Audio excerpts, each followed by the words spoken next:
It is 5:13. We are going to open our 5:10 meeting. Seeing that there is no public comments scheduled for the 5:10 meeting, we will move on to item number 3, which is discussion of the 2021-2022 budget update. Dr. Gonzalez. Yes, sir, Mr. President. The district will provide an update of the 2021-2022 budget. We have Mrs. Cindy Medrano Richards, our Assistant Superintendent for Business Operations, who will present the update, and this item is for information purposes only. Thank you, Dr. Gonzalez and trustees. Tonight, I'd like to present an update regarding the 21-22 budget. At our last budget workshop, which was our third budget workshop on March 7th, we had projected a net loss to the general fund of a little over $14.5 million. Since then, there have been some changes and updates and revisions to our revenue streams. And we'll begin with state funding. On March 29th, TEA announced an operational minutes adjustment, and McAllen ISD was eligible for that adjustment. As a result, we are gaining a little over $4.3 million in state funding.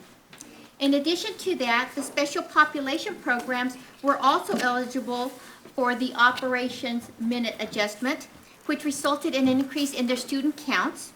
And as a result of that, the amount of indirect cost that was allowable and eligible for the general fund increased by $594,500. Tax collections have seen an uptick on there. We're currently up about 1% on there, and we've readjusted the tax collections budget for this year with an increase of $1.5 million. We have adjusted interest income downward slightly by $100,000. The district did receive a prior year SHARS settle-up in the amount of a little over $1 million.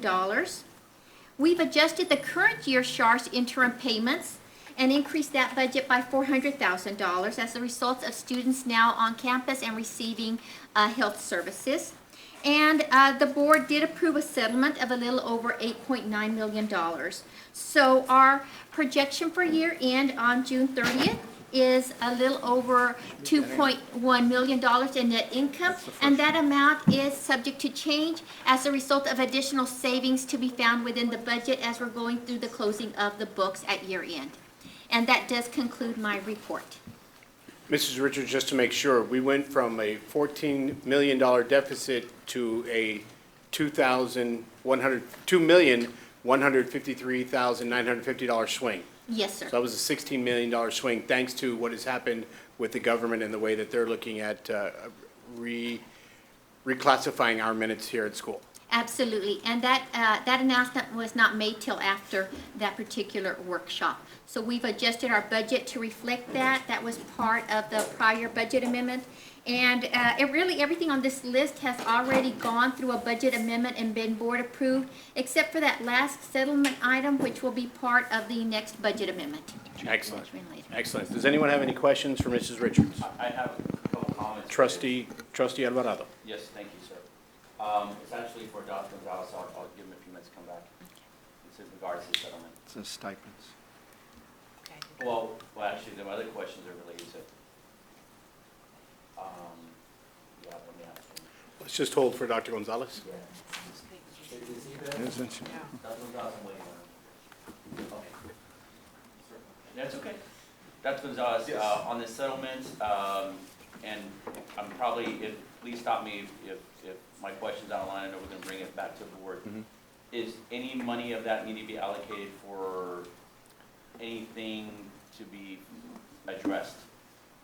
Or is that money for Not at this point. We haven't utilized those funds for balancing our budget. I mean, we are going to. I'm sorry, for the stuff that we received that settlement? The stuff that are, is there any items that need to be addressed? As a result of the Yes, settlement. Yes. So you should have 3.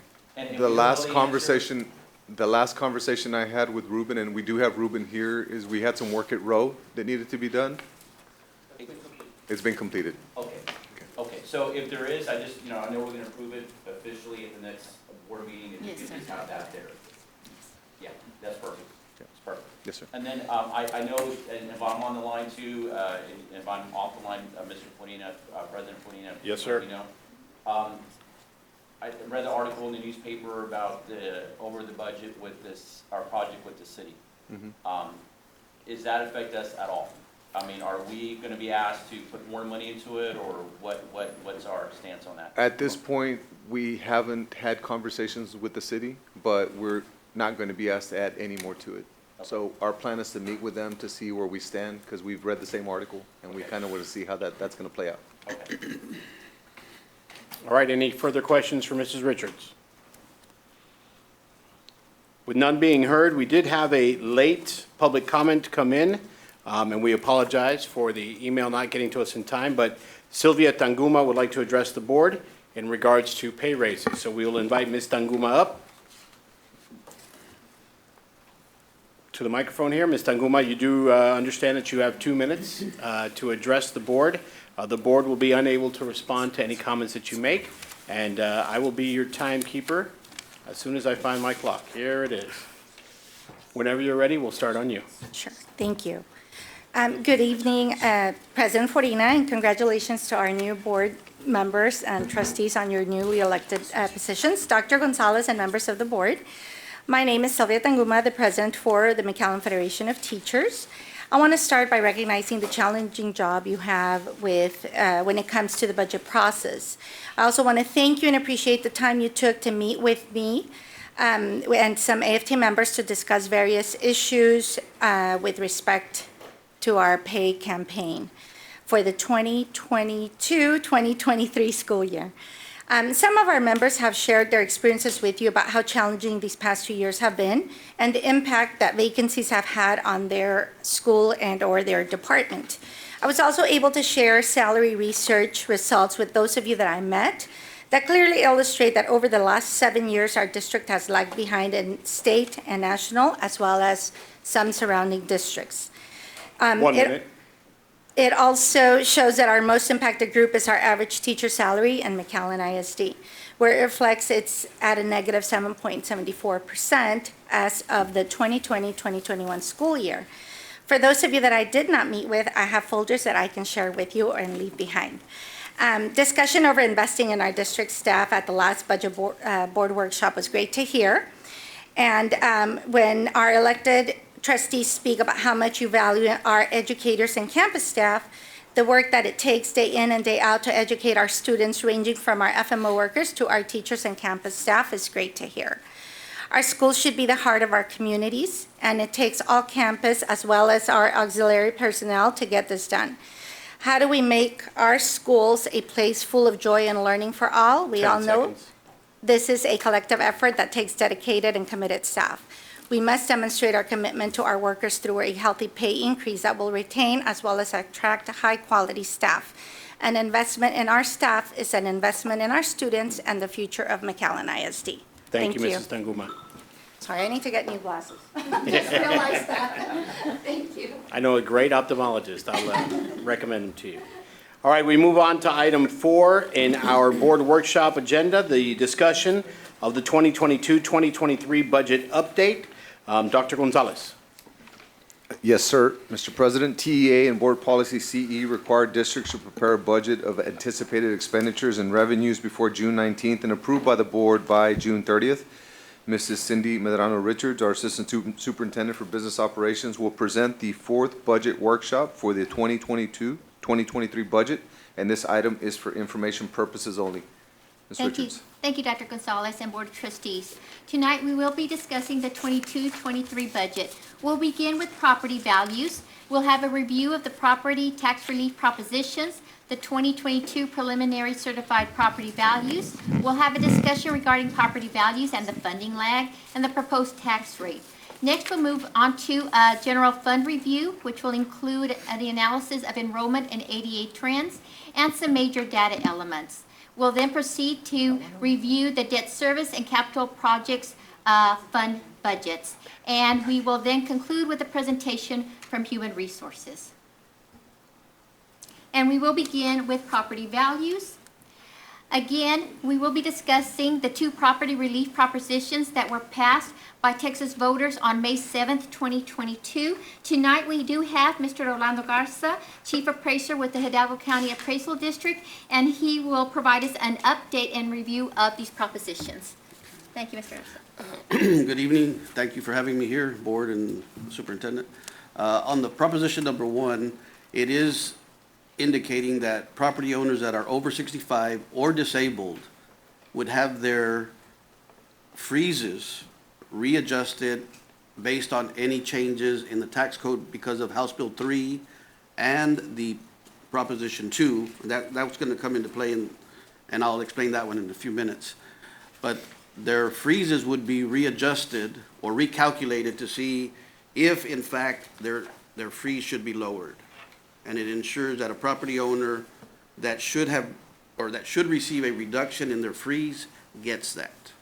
And I know it's kind of hard to explain, but if a person for the school district, let's just say their taxes were frozen at $500 several years ago, and because of the added benefits that they're receiving today, if that freeze should be $400, the tax office is required to recalculate it and refreeze their tax ceiling.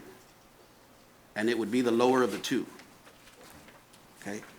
That's the easiest way to explain it. Okay? That proposition did pass, so the tax office, it's not a function of the appraisal district, it's a function of the tax office.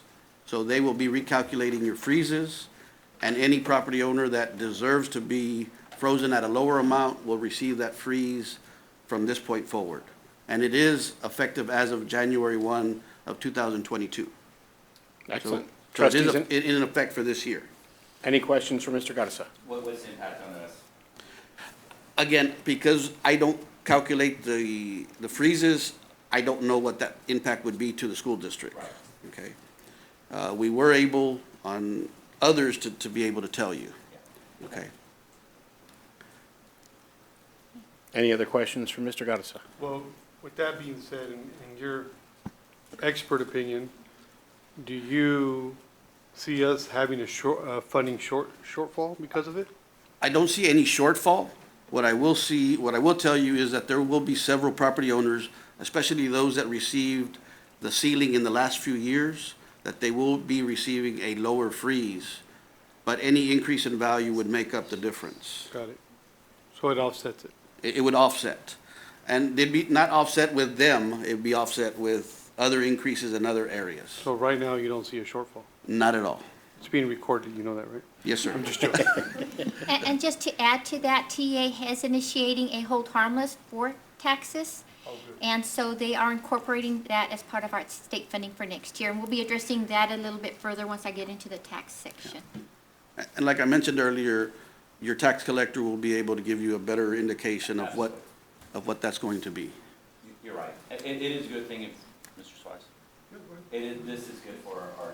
It definitely is, So this is without a doubt. A good proposition. Right. Thank you. The next thing we're going to do is I'm going to move over. Mr. Garza is going to go over the preliminary. Well, Yes, sir. Did you want to? Let's go over Proposition 2. 'cause Oh, I I'm think- sorry about that. Yes, sir. Yeah, that I think that one is for everyone that has a homestead exemption. So that's more encompassing than the over 65. But Proposition 2 increased the homestead exemption for school districts from 25,000 to 40,000, which means if your home is worth more than 40,000, you will be receiving an additional $15,000 in an exemption, which is worth anywhere from $180 to $200, depending on the tax rate. Okay, so individuals will see a bigger exemption whereby their tax bill should be lower. I know their values increase, so, they're gonna say, well, what was it for? Right. Well, you're still gonna get a decrease in your overall taxes. Okay, because of that. Like I said, it's between $180 and $200, depending on the tax rate for the individual school districts. Okay, and that is statewide. I have already included that additional $15,000 in your certified estimates. So I went ahead, even though those totals were due in April prior to the vote, I took the assumption that it was going to pass and made that calculation, that deduction, put it in your total so that we wouldn't have to readjust your totals once the election took place. Any questions in regard to Proposition 2 for Mr. Garza?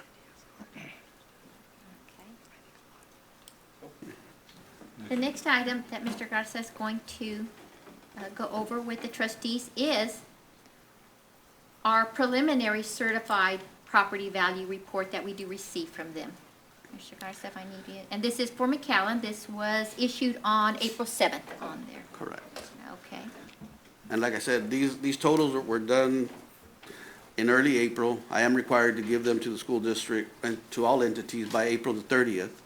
I know a lot of you are working on your budgets way before then, so I try to get it as soon as possible. But as you can see, the net taxable value for McAllen ISD will be 8.9, a little bit over $8.9 billion. And that is up about 5%, a little bit over 5% from 2021. Like I said, that does include the additional $15,000 exemption, so that has already been taken out of these values. Any questions on this? Can we get a hard copy provided to us? That's not in our packets. Yes, we did send it as an attachment, but we can resend that. Yes, sir. Yes, it was a separate attachment because it was too small to place on a PowerPoint. It would make it too small. Okay. But do y'all need me, it was part of your package? Y'all fine with that? I also have and if it's convenient, I do have, which I can send in the morning, I do have a spreadsheet with last year's, this year's, and the total difference by percentage. That'd be great. Okay. That would be beneficial. Not a problem. I'll have it sent to Ms. Richards tomorrow morning, and then she can distribute it to the board members. Thank you, sir. Yes. Okay, thank you. We are currently, this is just for information, we are currently going through the protest process. So property owners are fighting protest at this time. As of this afternoon, we had about 23,000 protests. What's the deadline? The deadline is Monday, May 23rd. Because you're gonna have 23,001 tomorrow. Yes, yes. It is Monday, so there's a lot of individuals that think, and rightfully so, that the deadline was May the 15th. However, because of the time frame that I mailed those notices out, the deadline is now May the 23rd, Thank you, sir. which is 30 days from the day that I mailed the initial notice. So you have until Monday.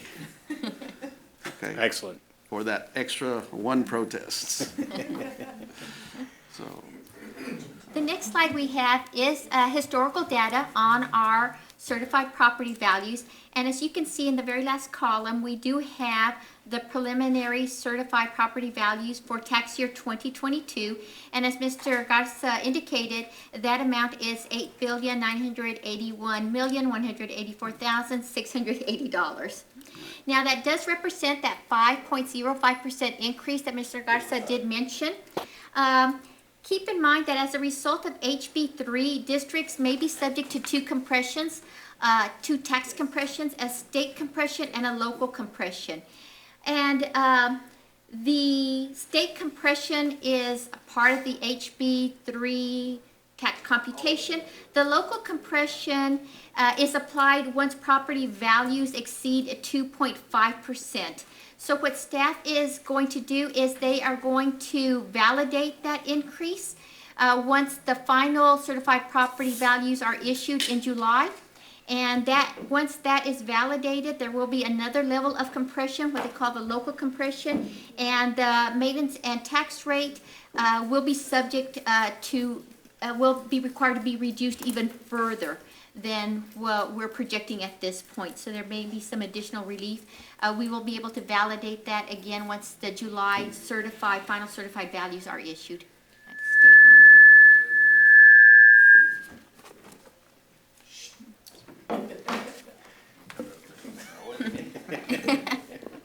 Sounds anywhere I go, sound. on there. Yes. Everybody needs a little feedback every now and then.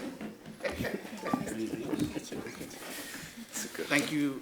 If there's anything else that we can help Any you further with, questions please for Mr. contact my Garza? office. Thank you, sir. Appreciate it. Thank you. Thank you so much for Thank your you, Mr. time, Garza. Mr. Garza. Thank you so much. The next slide is the result of our Financial Integrity Rating System of Texas.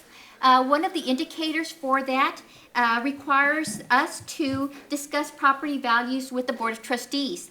And the indicator itself states, did the school members discuss the district's property values and the funding lag at a board meeting within 120 days of the district adopting its budget? And our response to that is, prior to the passing of HB 3, the previous year Texas Comptroller values were used to calculate and projects the following school year state funding, which created a 2-year lag.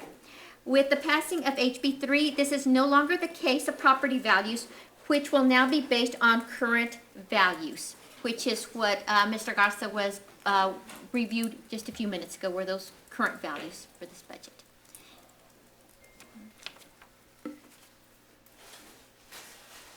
Now, as we get into our proposed tax rate.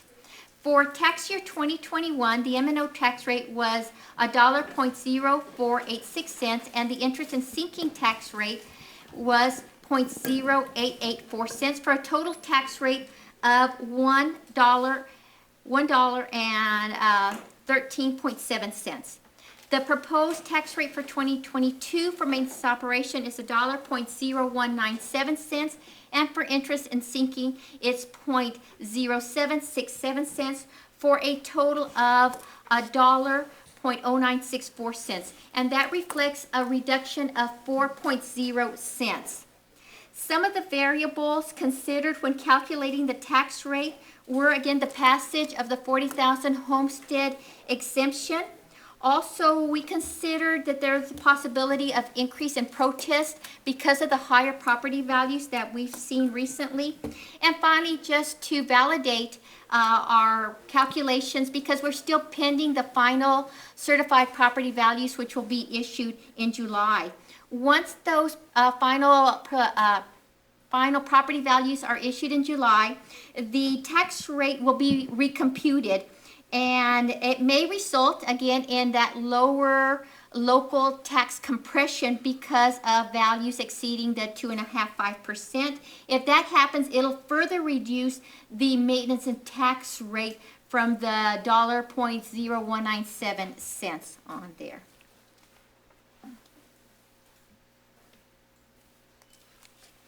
And now we will start our discussion regarding the general fund overview. And we're going to begin with enrollment and ADA. As we're calculating both enrollment projections and ADA projections, of course, it's been a very challenging process because of everything that's happened during our season of the pandemic. And it seems that every year brings about new variables. As we ended up last year coming into the school year, we kind of all felt that, you know, the pandemic was behind us. And lo and behold, came January when we had the Omicron, and there's still a lot of variants out there. So it's been a very challenging process to determine that. But some of the variables we still looked at as we went through this process is we continued to look at historical trends. We analyzed the internal reports that we receive regarding ADA. We also have internal reports that give us our enrollment counts. And we also went back to look at the October pink snapshot that's submitted to TEA every year. So we were looking at all those variables as we were coming up with the projections and the data we're using to create the 22-23 budget. The first one was enrollment. So what you're going to see on enrollment, which is the blue graph line on there, is that we are recognizing that there was a decrease in enrollment in 2022, and that decrease went from 21,602 in fiscal year 21 to 20,410 in 2020, and that actually represented a decline of 1,192 students, which is quite significant. What we're looking at now is that we are projecting a slight increase in our enrollment, and it's a very conservative increase of 196 students to 20,606 students. So when we look at the shortfall that we experienced this year of 1,192 and the slight increase of 196, we're still acknowledging that we are anticipating a decrease in our enrollment close to 1,000. It's 996 students on there. So that's where we're landing, trying to stay conservative with those numbers. As we move on to ADA, again, we're looking at the reports that we had. And what we're seeing for 2023 is that we are basing our budget on 19,030 students on there. As we go back to this current year, our ADA is 18,647. Again, we're recognizing a loss from the prior year of 1,276 students.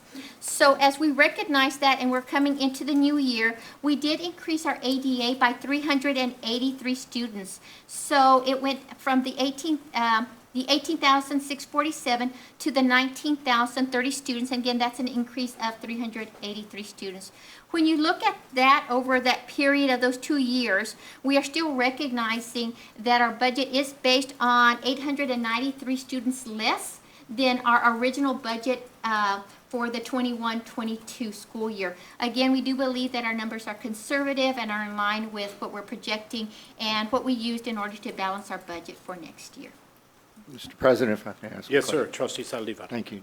How many students do we anticipate will be graduating over the next 10 days from McAllen ISD? Do we know that number? I don't have that number, but I don't know if anybody. Ms. V stepped out. We were at 1,700 last year. When she gets back in, we can see if she's verified with high school principals. Okay, thank you. Where are you going with that, Sam? Just try to. We had this conversation a couple of years ago when the families requested that we change the denominator in the ranking. We as a board looked at that very carefully and realized there were roughly 300-400 students that were not graduating on time. And so if we put emphasis and focus on getting them to graduate on time, we would see our number of graduates increase. And therefore, the denominator would take care of itself, and it did. In fact, prior to the pandemic, we had 1,700 graduate that year and 1,700 last year, and it looks like we're on track. Prior to that, we were averaging for the previous 3 to 4 years around 14, just under 1,500 graduating. The thing that's a factor here is that when you start seeing that number, and we should see that number increase to graduate, because our retention rate is a lower percentage than ever before for any district our size. Our dropout rate is a fraction. I think before the pandemic, we were at 0.7% or 0.4%. And when you and I got on the board, it was 6%. So that's how much of a gain we got there. So we're holding on to more students, and then we're graduating more students. Then the real challenge is the acquiring the students at the pre-K level to K. And that's why over the last several years, I kept emphasizing we needed to do more to bring in pre-Ks. In some school districts, they shifted their funding to make it a full day pre-K, no matter qualified or not, so the difference was being picked up by the district because they saw the gains going further down.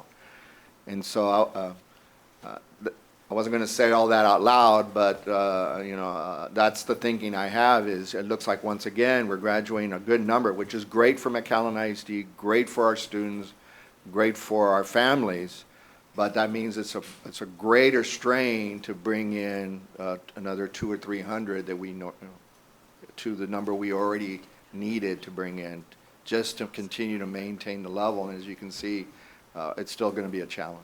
Yeah, and if I can add to that, I think the price of the housing is higher in McAllen, so you're starting a young family, you look at that, then you factor in daycare, because they have to work, and we price out a lot of our, it's not us, it's just McAllen itself, right? And so they go to surrounding neighborhoods. So, at some point, hopefully, and I know Dr. Gonzalez, y'all team's been working on that, we'll continue to grow that pre-K, because that's probably the only way we can really be competitive. Yeah, and we've been working on that, and I do want to commend our counseling department, our teachers, our administrators. To Trustee Salivar's point, we've worked very hard to keep our kids on cohort. Yes. And it takes a lot of energy to do that, a lot of credit recovery, a lot of before, during, and after school. And we are working as a team right now from a competitive standpoint to see how do we take a more aggressive approach. If you look at some of the schools in our city, if you look at some of the private schools in our city, we're trying to, we know that we can compete with them. We know that we educate children, and we have the data to prove that we do. They're held to a different accountability standard, so it's not apples to apples. If you look at teacher certification, it's not apples to apples. So it's one of those things where we know we provide better quality, and we're going to take a more aggressive approach on getting our kids back. So that's on the bottom side of it. But Ms. V, I know that we had the last year we were at right around 1,700 graduates. This year we're somewhere over 1,500. Where are we at? We are. Do we know the exact number? We don't have the exact number yet. They're Because we're getting working- kids caught up. They're working as we speak. Yeah. Kids are still regaining some credit. Yeah, we go to the We're- final hour. We're waiting for EOC scores. The EOC scores have got to get here to tell us if the kids that were retesters passed. That's actually an issue all over Texas. The new platform isn't shooting out those scores. The tests are scored, but they're not getting to the districts. So those are holding us up to be able to give you an exact number. Okay. Yeah, and it's been reported by the administration, and those reports are excellent, is the birth rate of the population that reside in the city of McAllen is significantly down from what it was 10 years ago. So that's already a factor, and as Trustee Alvarado mentioned, the housing market here is tough. And when we saw that, and to Dr. Gonzalez's credit and his administration, as we were hearing from our own staff that had 2 or 3 children that were at daycare level and struggling with that, the administration made a decision that if you were an employee of the district, then you could tuition-free go into the pre-K program, and we did. And we've done some other things in the pre-K in addition to those that qualify. But again, the conversations I've had and with Commissioner Moranth and others is, when I ask, you need to do better to provide funding for districts like McAllen, which have a high property value limit to get us full funded pre-K. That's what we need. It's important for the children. It's important for the community. It's important to the district. And they say it's already there. You just need to repurpose your funding the way you're doing it. And that's them saying it, not me saying it.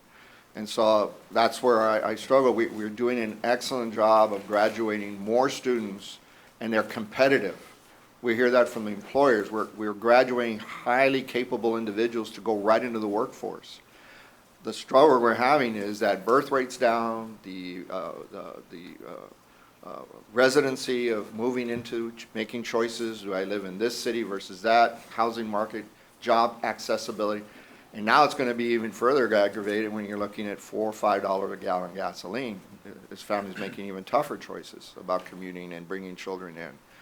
And so once again, I'm just taking this opportunity to say, we really need to look at how we are using our funds and find a way to get full pre-K for anybody and everybody that wants to come to McAllen ISD. Because to your statements, Dr. Gonzalez, once we have them, they will stay with us because they know we have a successful system for their children. It's just getting them into that early ages. Mr. President, if I may? Yes, sir. I did have the opportunity to also speak before a education committee at the state level. And so this committee reports directly to the governor, and had conversations with the committee, and I was pleased to see how receptive they were. And the one big ask from our end was if they would base our funding on enrollment and not average daily attendance. Because in that same conversation, we wanted more opportunities to increase teacher pay. I know we've had teachers come in. And the message back is it's more of a local decision. Well, in order for us to have the funds locally, then you would have to fund us based on enrollment. And just by doing that with our district, it would be a $6 million swing, which would make it a lot easier to provide the raises that we know our staff deserves. Now, this is the same committee that upheld the hold harmless. So it is a powerful committee. So I'm hoping that this committee would take that into consideration because it would change the dynamic of how we run the business. As you know, we do have a member of the board that's on the Legislative Advisory Council for TASB, which is Trustee Peña, one of 7 representing Region 1. And I think this board is a very engaging board with our legislative. They're due at the beginning of June propositions to go before TASB and the General Council in June. I think it behooves us to take that momentum of your testimony see what other states are doing, because a lot of other states have done the same thing. They've moved away from ADA, they moved to membership. So we can get a quick example of what a bill, what not to look like, and come up with a motion, 2 or 3 line motion which this board can approve and send up, so that it becomes sort of the flag bearer for this issue, because this is a fundamental issue that needs to change in school finance. It's And you going to bring up a membership. good point, if I may, Mr. President. Yes, You sir. bring up a good point. I know that if you look at the nation, there's only 6 states in the nation that are still basing enrollment or funding on average daily attendance.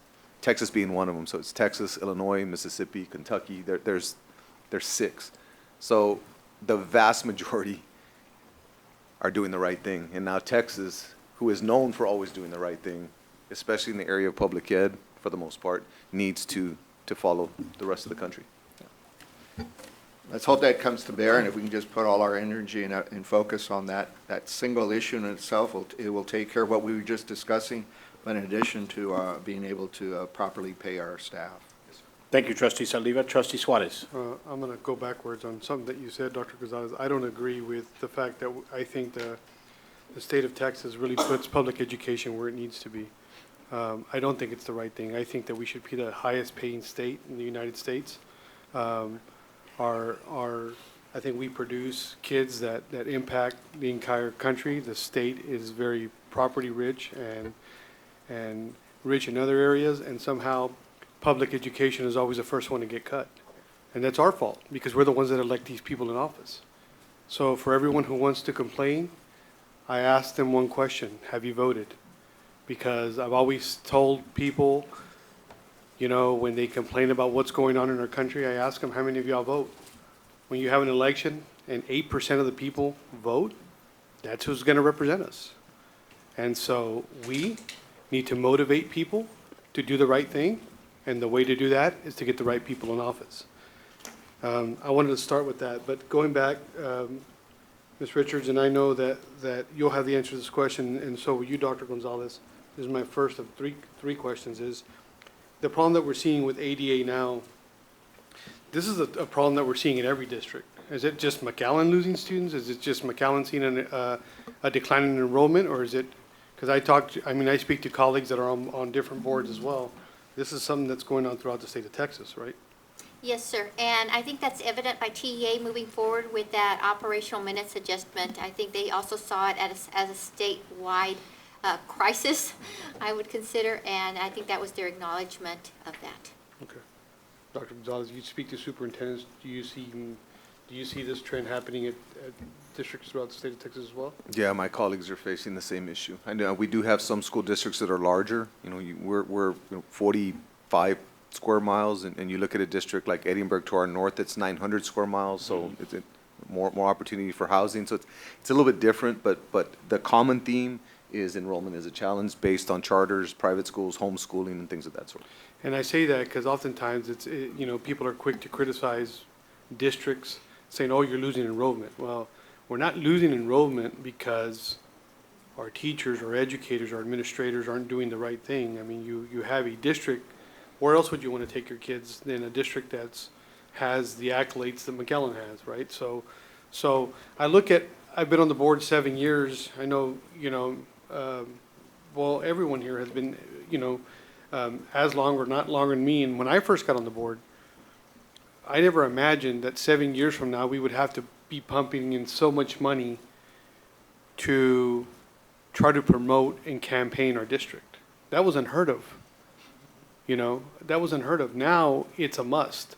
Now, you're right, Mr. Alvaro, a 1,200 square foot home in McAllen's going to cost you $180,000. So I'm thinking, well, I can get a bigger home, more for my money, at a surrounding city. But wait a minute. Because McAllen's open enrollment, I can still live over there and bring my kid here. And that's the new message now. Because I think there is no doubt in our mind that our city officials in McAllen would say, hey, we've done our part. Our education in McAllen is solid. We have a great relationship with our board. We have a great relationship with our school district. Hence, why we'll be the grand marshals at their 4th of July parade, right? But that is already a selling tool for the city. But you get an average income in McAllen, or a college student that gets out, a college, student or a newlyweds that are in their 20s, and they're making an average of joint income of $100,000, they can't afford to live in McAllen. A 2-bedroom apartment here costs you $1,400. That is crazy. It's a lot of money. It's what our mortgage payments are. And so I say that because we're talking about budgets, and there's a lot of new obstacles now that come into play that were never there before. And somehow we had to take money out from other departments to be able to do this, because our surrounding districts and these other charter schools that are not, that are so-called state allows them to exist without the same standards now have a step ahead of us, because they're able to market millions upon millions upon millions of dollars in marketing. And we can't afford that. And so I challenge everyone that's listening to this workshop to ask yourselves two very important questions. Is how much do I know about our budget and how the budget works?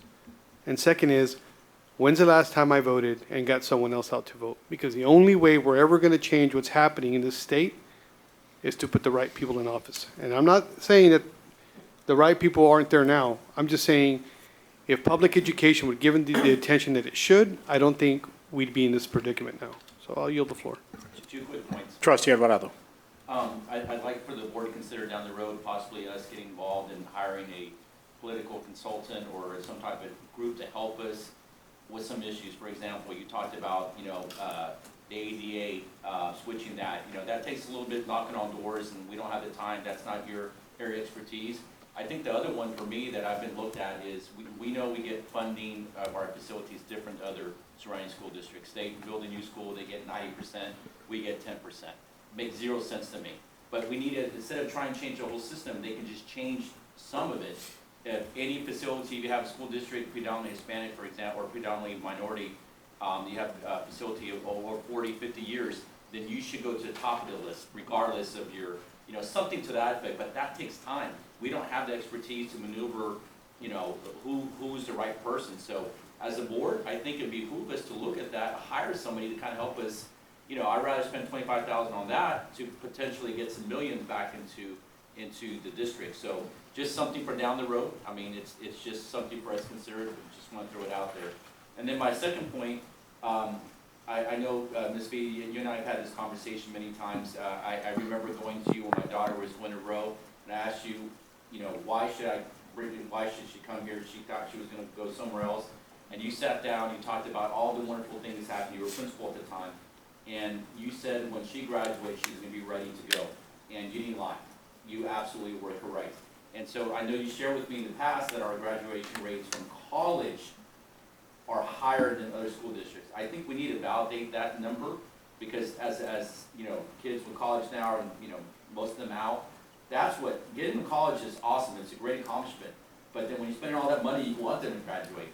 And so I think we need that number, whatever it is, and if it is higher, and I know it is, then some of our surrounding school districts, that's what we need to be out there to parents, because they don't realize when they're in 3rd grade, that's the beauty of McAllen is we'll get you all the way through that hump. Mr. President, if I, Trustee Saldivar. yeah, I think Trustee Alvarado is right on. I don't know what the cost might be, but we're about to go into a legislative session. As you know, it's a biennial one, so this is a key one. And if it's not now, then when? If it's not us, then who?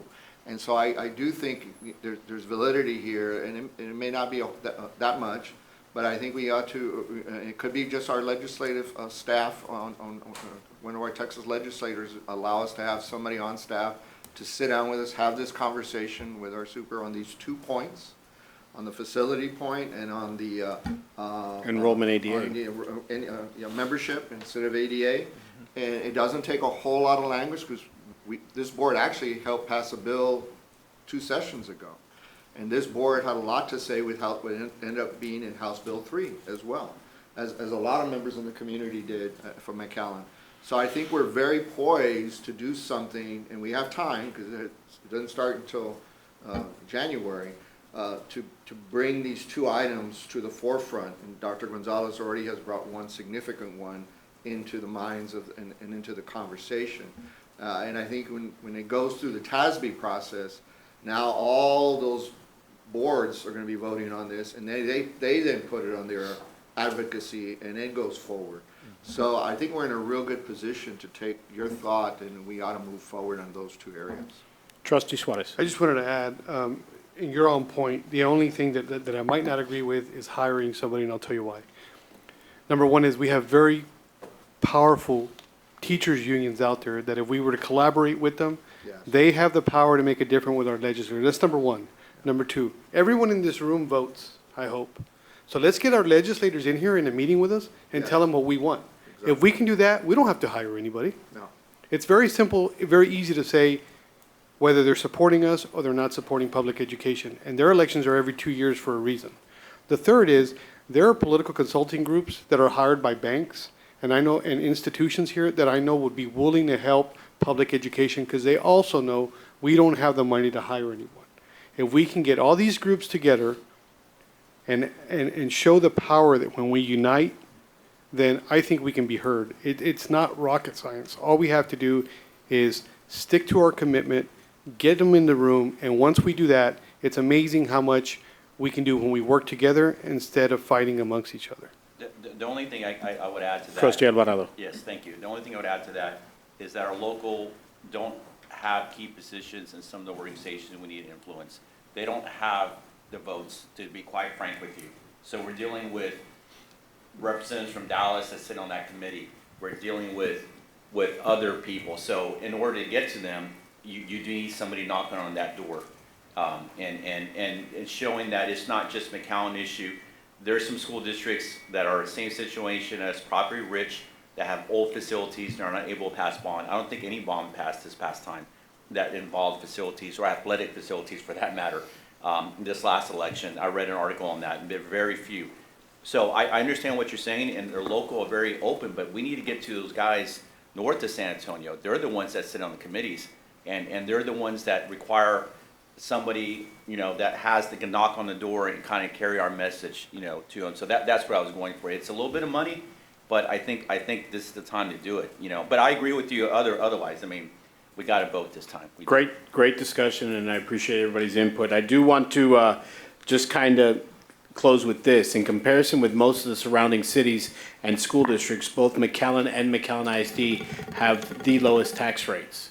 So, we just want to keep that in mind. When you do say that, a 1,200 square foot house for $180,000 and people are leaving McAllen, you have to also look at it that when they leave McAllen, they're going to have to face a higher tax rate at a different school district or a different city. So, all great discussion and points to be considered, but we do need to remind everyone that McAllen and McAllen ISD have the lowest tax rates that you'll find in our surrounding cities. So we'll turn it back over to Mrs. Richards and let her continue on the workshop. Thank you, Mr. Farina.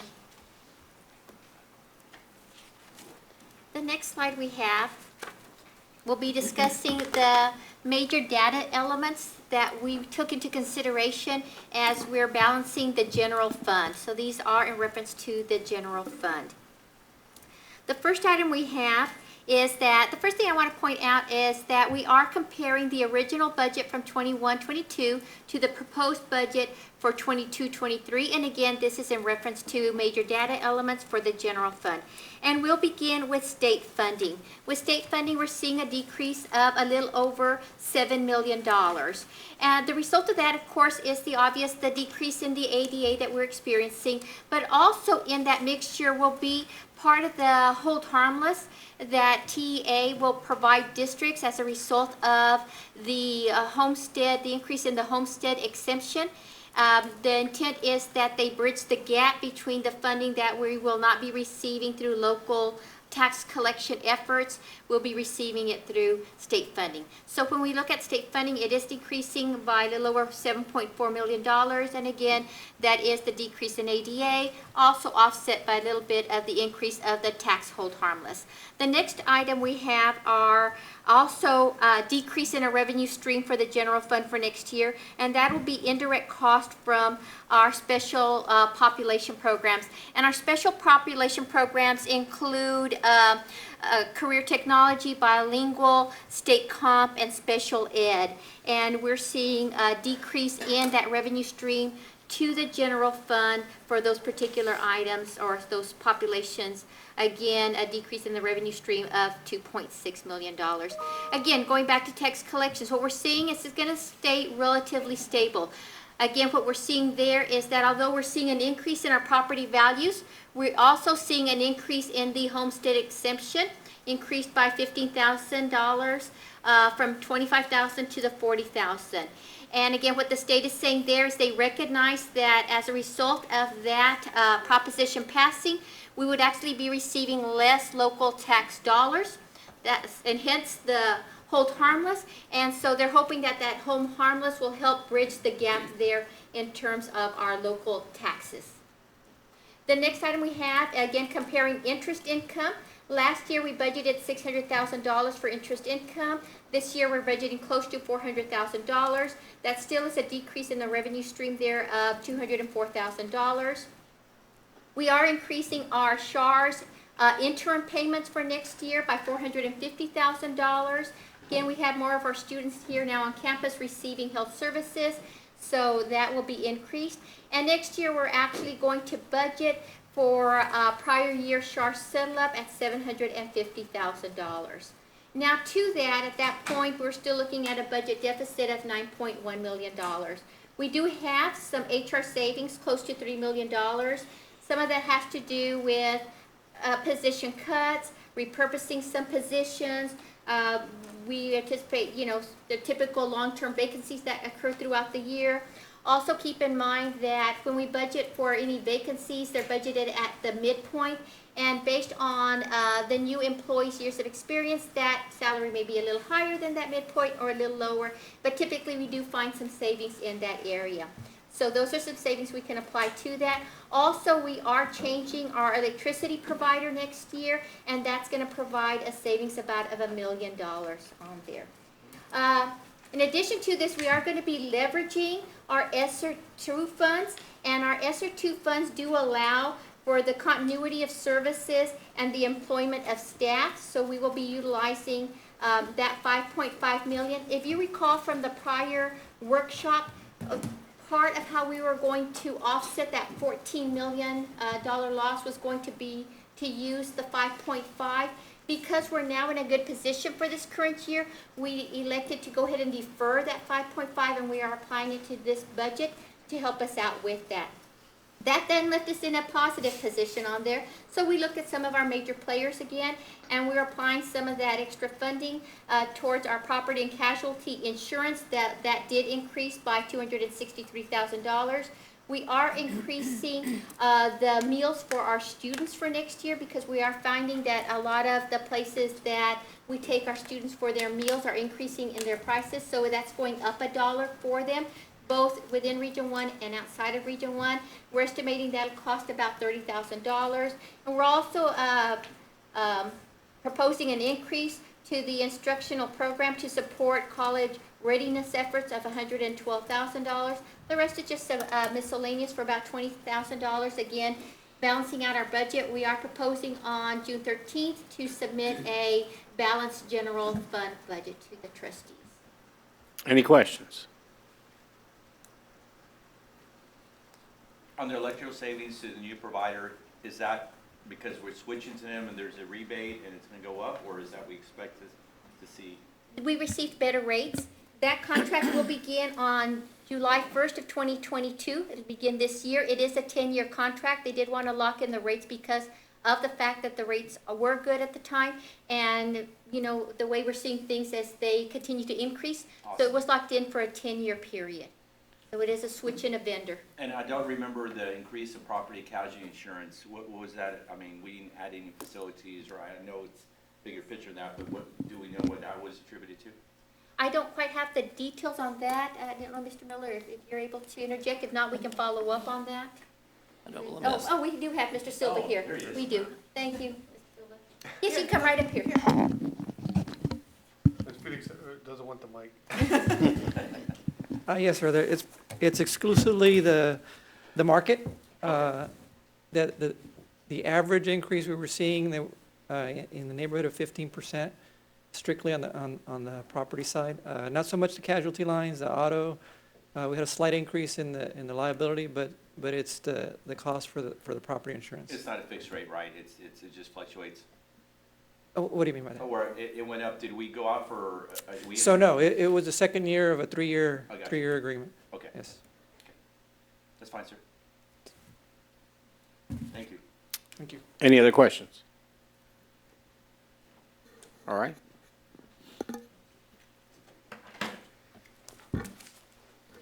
Next. Ms. Richards is gonna miss this. I think she needs to stay for another year.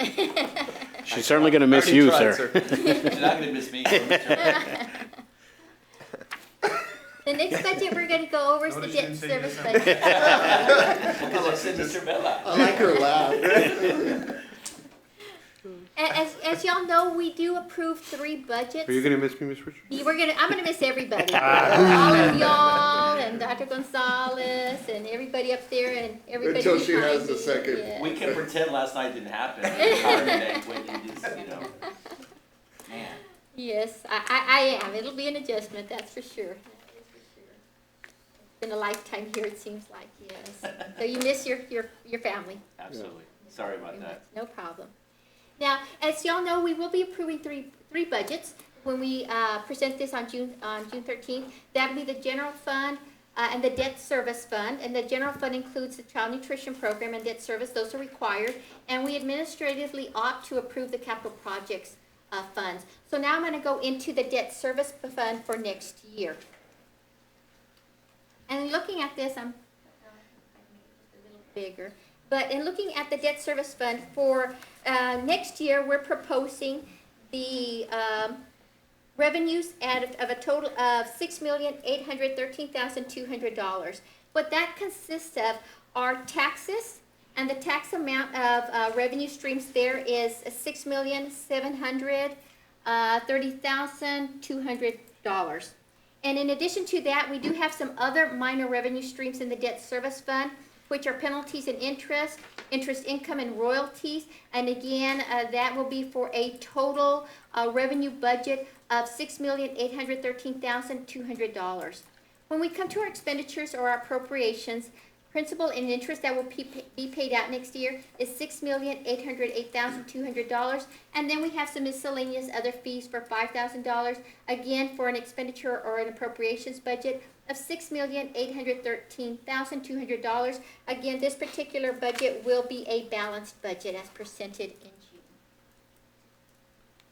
Any questions on the debt service fund? Okay. Thank you, ma'am. Thank you.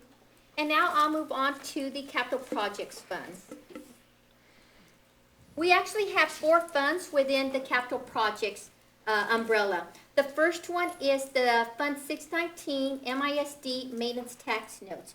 For next year, the budget that will be presented for approval will be a budget of $151,676, which is the very last column. And what ended up happening with this situation is that when the culinary arts project was completed, there were some savings there. And those savings are now at the $151,676 that you're looking at under the district-wide umbrella. And the savings of that project is going to be repurposed for other projects that FMO will identify at a later date. By looking at this, you can also tell that the press box and the culinary arts projects are completed. The next budget that we have, or fund that we have, is Fund 620, and this is directly related to the maintenance tax note that moved forward in 2020. The budget that we will have, asking the board for approval for 22-23, is a budget of $305,202. And if you look at that budget, you can actually see the projects that are still pending and will be moving forward, and those that are completed. The cafeteria and the cafeteria has been completed. Drainage is going to move forward for almost $194,000. Fire alarm replacements are completed from this budget. We have HVACs for $3.8 million. Intercom replacements for $170,000. Pavings for $731,000. The restrooms are completed. Roof replacements of $2.1 million, safety of $1.4, and science labs have been completed. Again, the budget will be $8,305,202. The next budget we have is the Fund 697, the UTRGV Collegiate Academy, and again, that budget is for $12,500,000. The final fund we have is Fund 698, MISD Capital Projects. There were 3 projects that we had in this particular fund: the agricultural farm project, the press box, and the culinary arts. Kind of working my way from the bottom up, the culinary arts, as I had mentioned earlier, is completed. The press box, we have $1.5 million, and that's a project that has just begun and will be ongoing. And then we have the agricultural farm project, which for the most part is complete. The remaining budget is going to be used for demolition, and that's going to be the demolition of the restrooms, the feed room, the steer barn, 2 boardables, and the septic tank.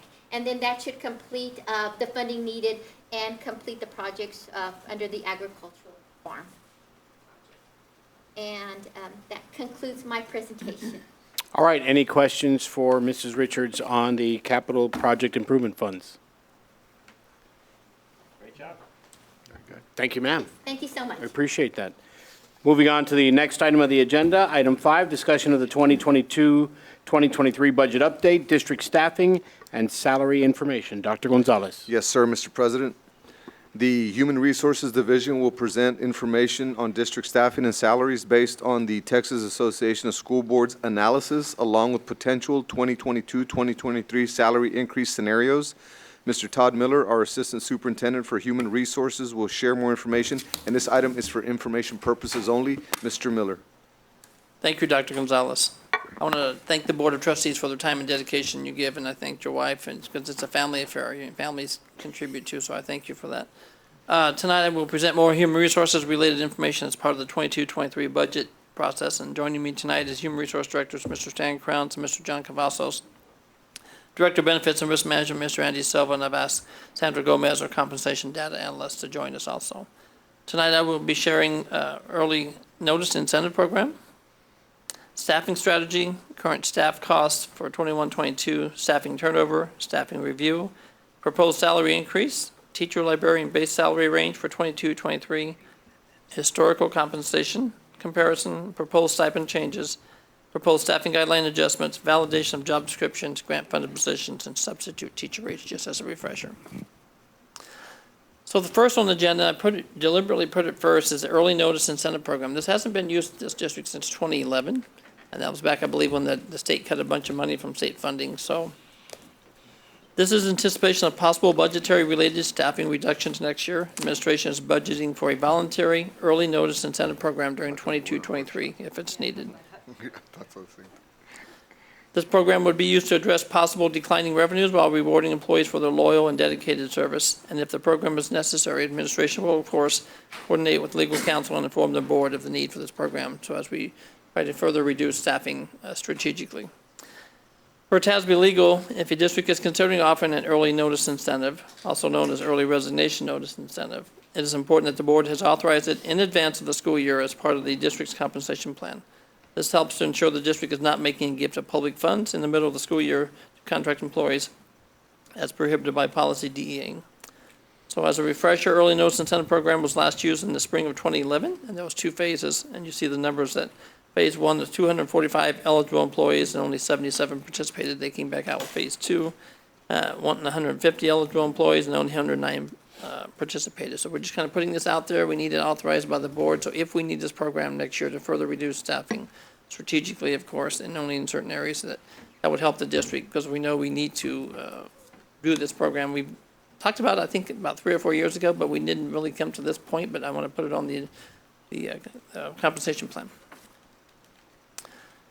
Staffing strategy, executive leadership team reviews and validates staffing situations to maximize instructional and operational efficiencies, repurpose and realign positions to maximize savings and valuable resources, reduce staff numbers through attrition, of course, prioritizing and selectively refilling critical vacancies. And our goal has always been to run lean and efficient and provide the best educational opportunities in RGV.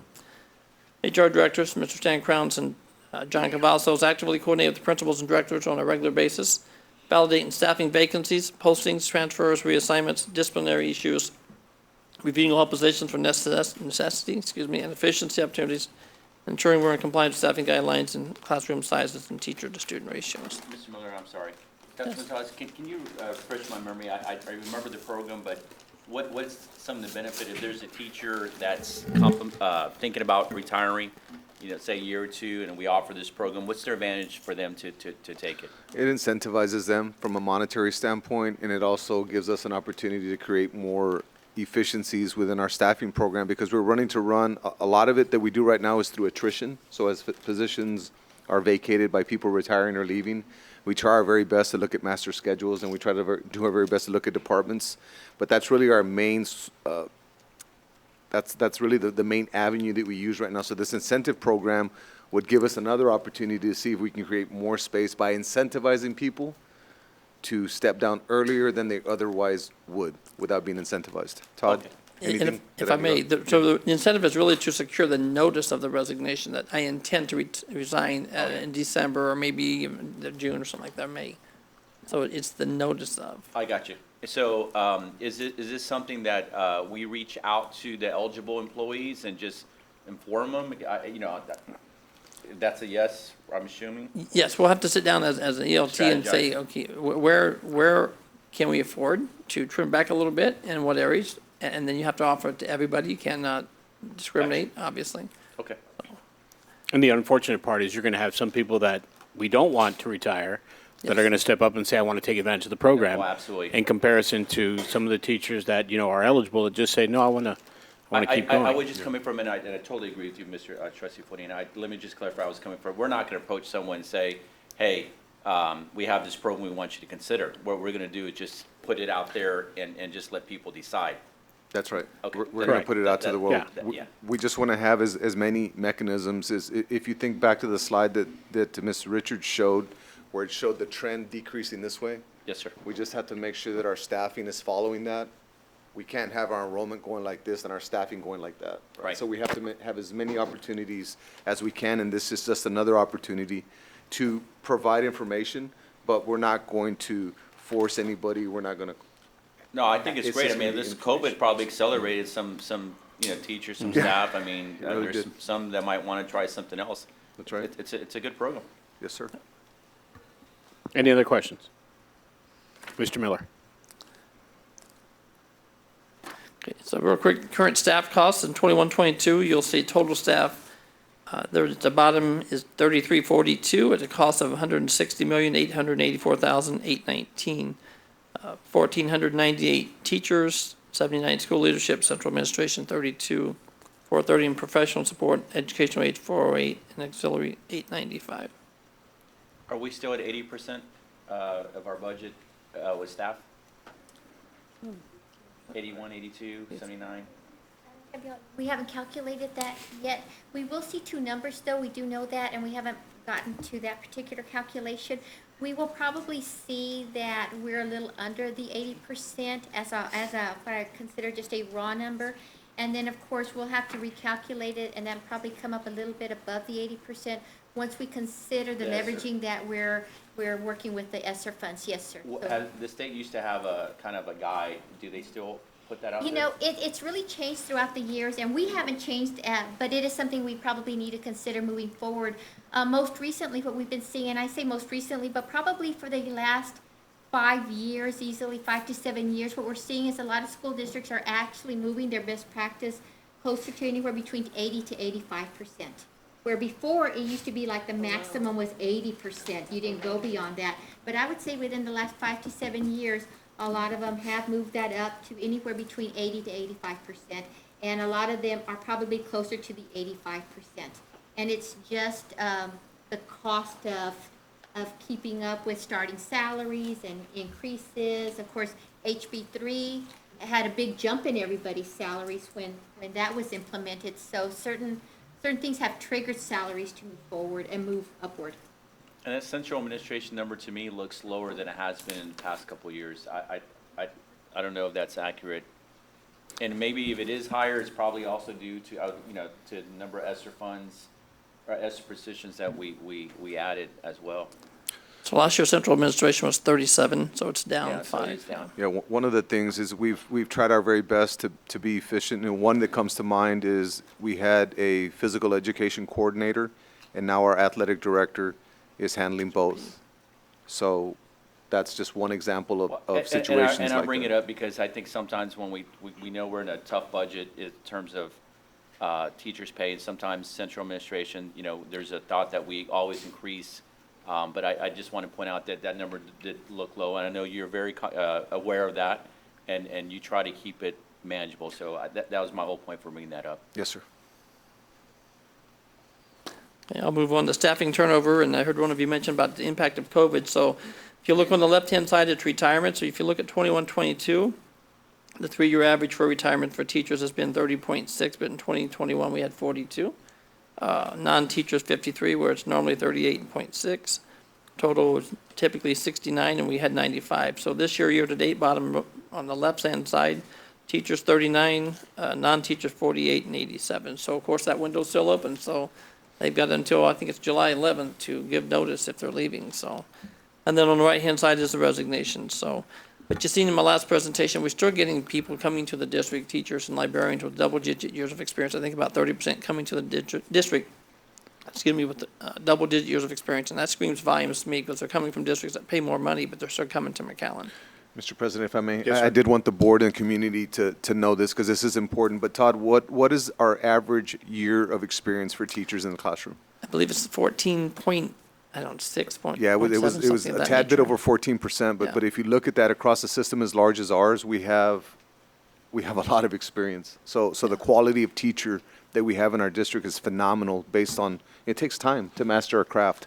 So we're very proud of that average.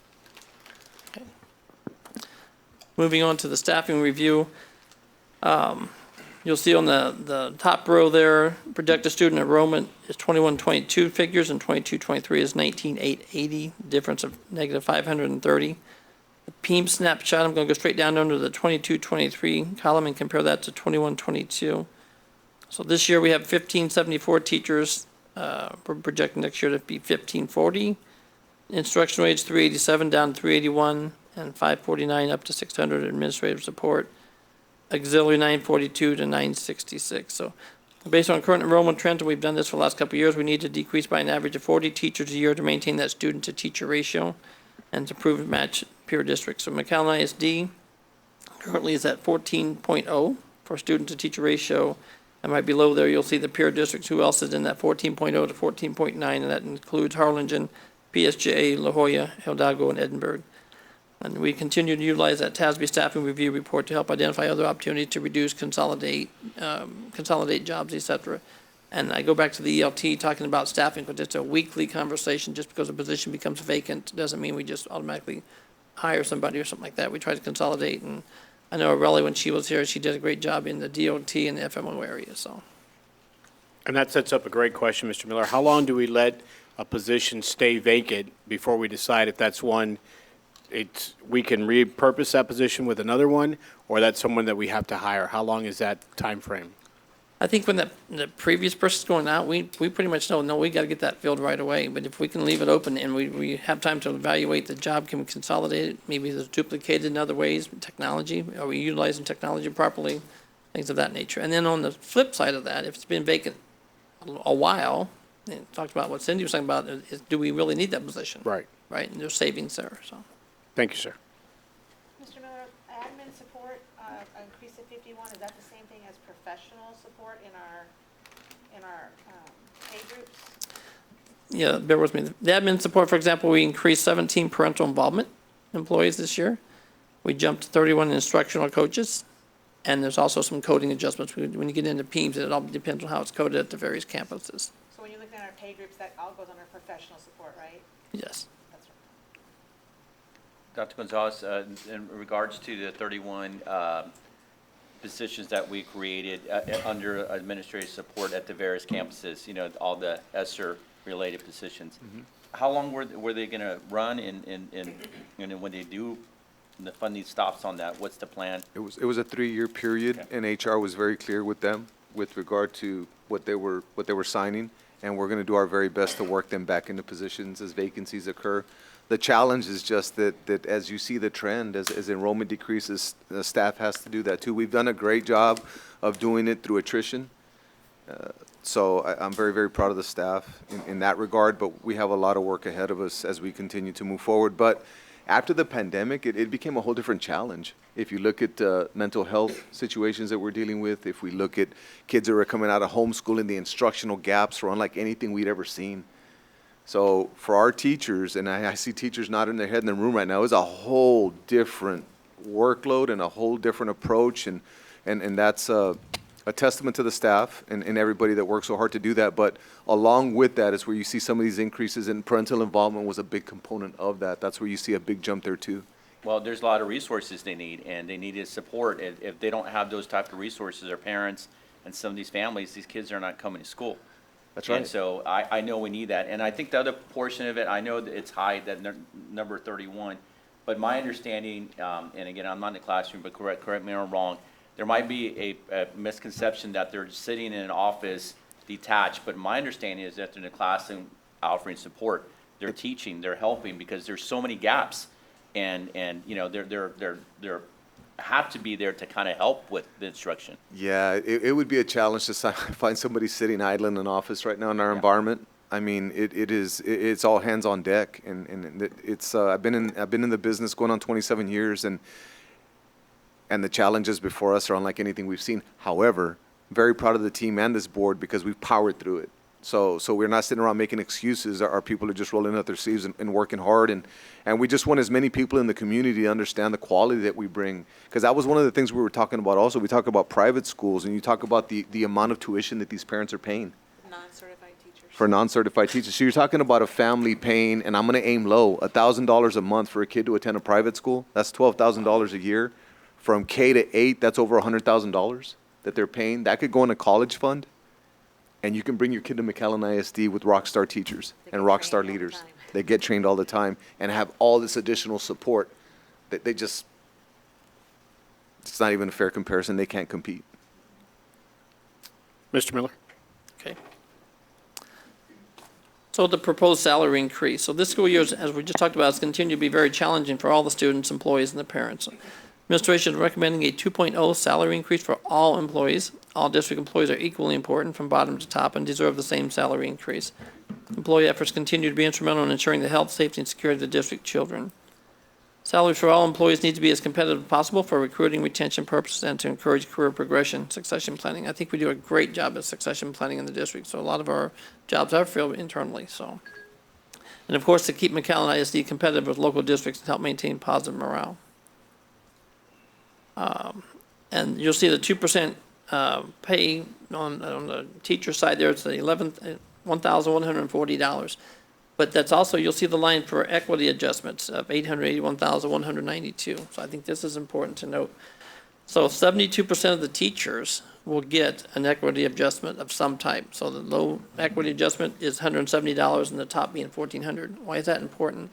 That's compression. It's to fight that compression. If we don't do those adjustments, of the $881,000, we'll have everybody sandwiched basically on top of each other, so it helps spread those teachers out a little bit. So I think that's important. And then you'll see it by group there, by administrative education, administrative management, clerical technical, instructional support, and auxiliary. And then you have all funds total, and then the last column is the 199, impact on 199. Are there any questions on this slide? I think we're good. Okay.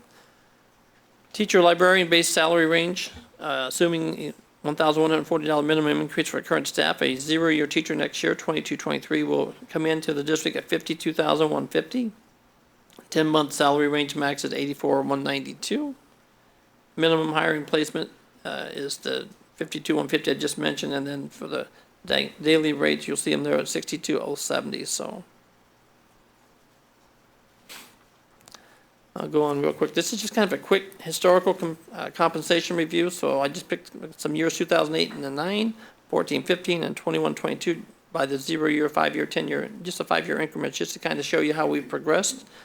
And then, of course, the last column, 22, 23, projected includes the 2.0% increase. And we know in the last presentation I did, we seen where McAllen isn't in the top 5, 6. We have slipped a little bit in those comparisons. Next slide is the teacher stipend comparison. The chart reflects teacher stipend incentives compared to local market districts. You'll see the master's degree, how McAllen compares, McAllen figures, excuse me, is across the bottom. The special education stipends, and the teaching field with bilingual, ESL dual language, secondary math, and secondary science.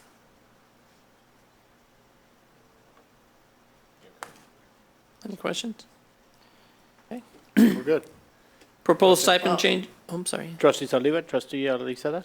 Go ahead. This is another area I have concern with, and there's not much we can possibly do here. But just as we talked about 2 other areas, this is definitely another area that we need to be talking about with our legislators going into the legislative session. So we may not be able to make any adjustments with the compensation or the salaries that we're talking about when it comes to especially teachers. The inflationary rate is clearly decimating what any gains they may be getting. Now, it's not dollar per dollar. I mean, a 2% here doesn't mean, well, they're still, we're at 8% inflationary rate, so that means they lost 6%, so it doesn't quite work that way.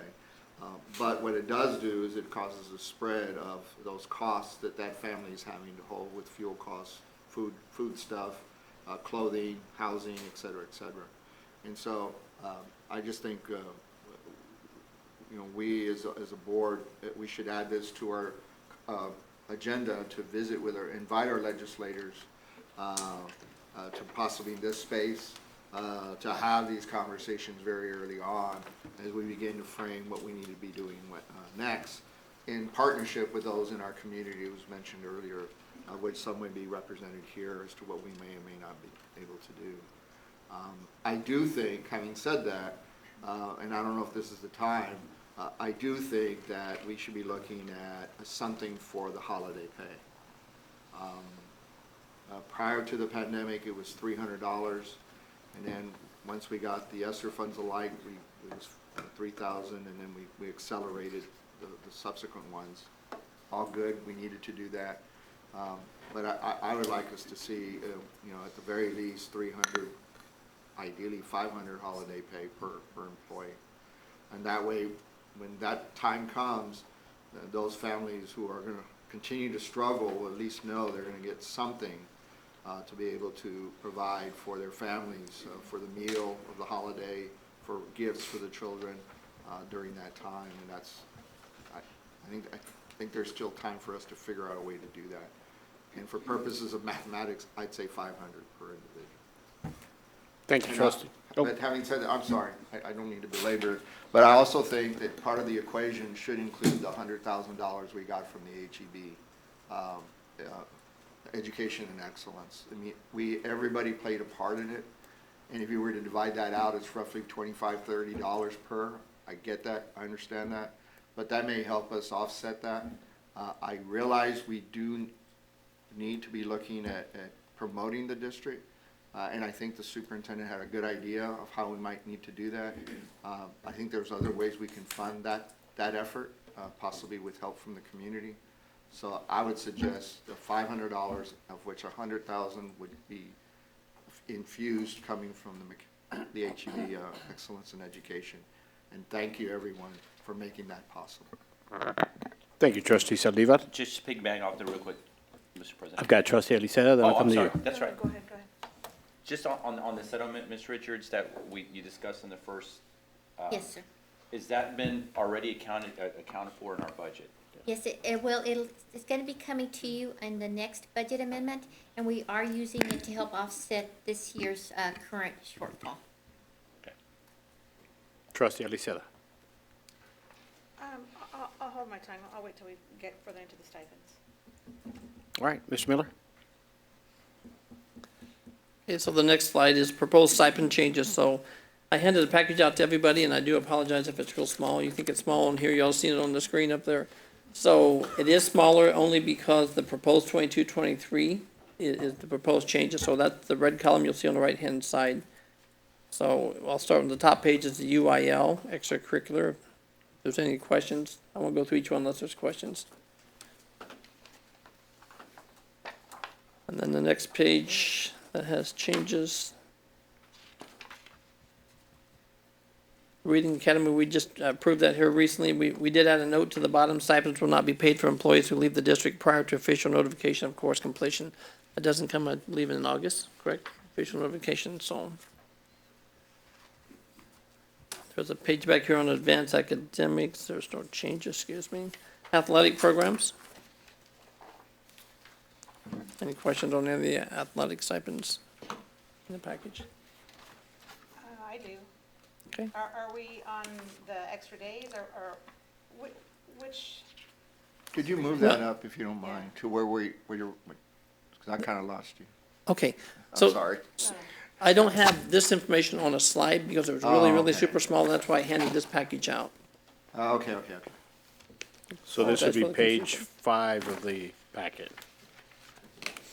Sorry, page 4. Okay, nice. So when I'm going through this, I see no stipends for advanced academics, no stipends for bilingual, no stipends. for No reading stipend, academics. I apologize, no stipend changes. No stipend changes. Nothing changed with those areas. But then I look into this and then we're on athletics and I see you're adding 24 positions to football. I don't have a problem with that. I don't have a problem with any of these, baseball coach, you're adding 12 positions, softball, 12 positions. You're adding extra days plus, stipends adds up. Then I look at fine arts and I don't see anything added. If you're gonna add to one program, you have to add to the other program. I don't, how can you have a theater department that does incredible things with 2 directors when you're now adding more positions to football? And if you need the positions in football, I understand that, but we need positions in fine arts as well. You can't be so heavy-handed with one program and not with another program that is equally as important. So, Just to clarify, just because I don't want Ms. Izetta to get the wrong idea, because I do agree with her, but I think that these changes, because we're adding stuff to the middle school, am I correct? These are not 12 more coaches for varsity, am I correct? oh, it's a middle school. It's for middle school baseball, middle school softball. Okay. Mr. McClenny, yes, sir. It would be 6 more positions for football in the high school. So that would be a total of going from 18 to 24. And they already have extra days there. And then the second sport that we were looking at them picking up would be soccer, boys and girls soccer. So if you look at, as far as football, we have the lowest number of assistants in the whole area. And our soccer programs have 1 less coach than everybody else. Fair minimum. The baseball, softball is a program that we're looking at adding to our middle schools. So that would impact about 400 students, additional students that would be able to have an experience. And for some kids, it'll be a life-changing experience. So we would add baseball, softball to the middle school, to all 6 of our middle schools. We would have 2 baseball coaches, 7th and 8th grade, 2 softball coaches, 7th and 8th grade at all 6 of our middle schools. And that would align with our Elevate program, which has exploded this year. We have over 200 kids signed up for a football camp tonight in 5th and 6th grade. We have over 200 kids signed up for a volleyball camp tonight for 5th and 6th grade. So this just gives our kids an opportunity to have additional experiences in life. And then all of the 15 days, all of those coaches the 15 days is a moot point. So it's just going to be the stipends plus the additional coaches plus the additional baseball coaches and softball coaches at the middle school. I think it's wonderful to add this in middle school. I applaud everybody for doing that, but I don't see the dance team in middle school. I don't see things in fine arts in middle school growing those programs as well. So if we're going to grow one, we need to grow the other. Right side brain, left side brain, we need to grow those students. There's as many students that participate in the fine arts programs as they do the athletics programs. I mean, I don't understand football. To me, I looked out there and I already see 20 coaches out there, and then I look at the fine arts program and I see 2 teachers out there for 60 kids, and they're building the equipment and sewing the clothes and doing everything. And I just think that we need to be very purposeful when we think about our fine arts program, and we need to be adding more instructors in there where we have more children participating. I want to piggyback on that because I agree with, and I'm not, you can sit down because it has nothing to do with athletics. No, but- Yes, sir. but- Okay, well, then, before you sit down, Yes, yeah, it's very useful, but I'd like to see, I know that the Boys Club has been very instrumental in growing our athletic programs, and there's no reason why we can't get together with the Boys Club to grow our theater department.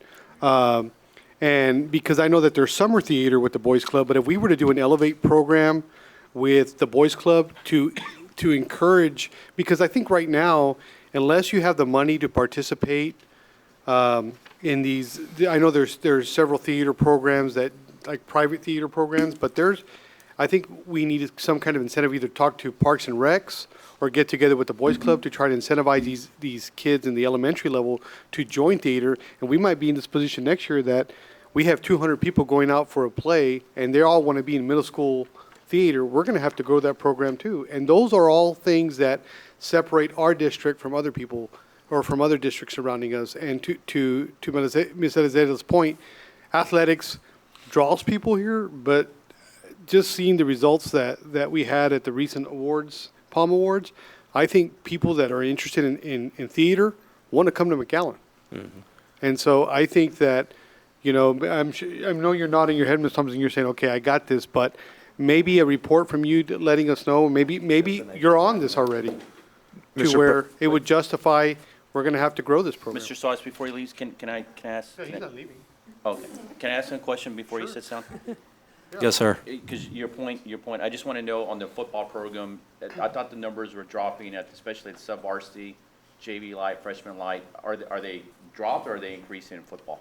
No, our numbers, we were hunting for light games all across the region because all of our So it schools wasn't at the us, high but school. have our No. numbers increased across the board? Yes, and our athletic numbers are going up next year, So we in the middle schools. We don't have enough coaches for the kids that we have in football. No, we're just trying to level the playing field as compared to people around us. Like, we have anywhere from 4 to 6 less coaches than surrounding districts. So we were asked for 2 additional, and just to kind of get close to some of, What area are we deficient in football? as far as that, it's What do they hire? assistant coaches.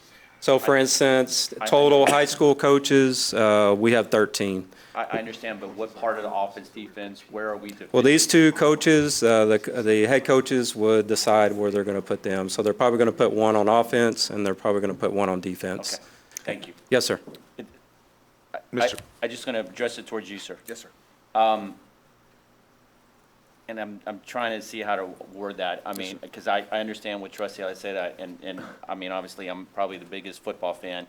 I love it, but it's hard even for me to look at that number knowing that there's other critical areas. And just because other school districts are doing it, we know Friday night footballs, especially in surrounding school districts, that's the king. Right. And so they're going to put I need to know what's the justification for it, the numbers. I mean, to me, we increase mariachi, we increase choir assistants when the numbers go up, but we can't just increase without that. So I need to have that data. And so I know it's increasing. I know you're looking for games, but I'm willing to bet some of our numbers drop because of COVID. Kids didn't come out. So if they're increasing, you can show me that, I can get it, because I'm hearing from other people that we need assistant golf coaches. We need, all these other things. Everybody needs, a little bit of help. So I think we need to address where there's a demand for the students as opposed to just, Yes, sir. And I will start by saying that our executive leadership team is one of the only executive leadership teams in the state of Texas that has the athletic director and the director for fine arts on. So with regard to importance and with regard to being in this room from 8 to 5 every Tuesday all year long, they both have a voice, and we've done our very best to accommodate both programs. They're both very important. If you look at our theaters now, if you look at the seating, you look at the lighting, you look at the paint, you look at the stage, you look at the curtains, you look at the black boxes that are coming, if you start to look at the money that we've infused into that program, we have done a lot. This team has done a lot to support the arts, and we will continue to.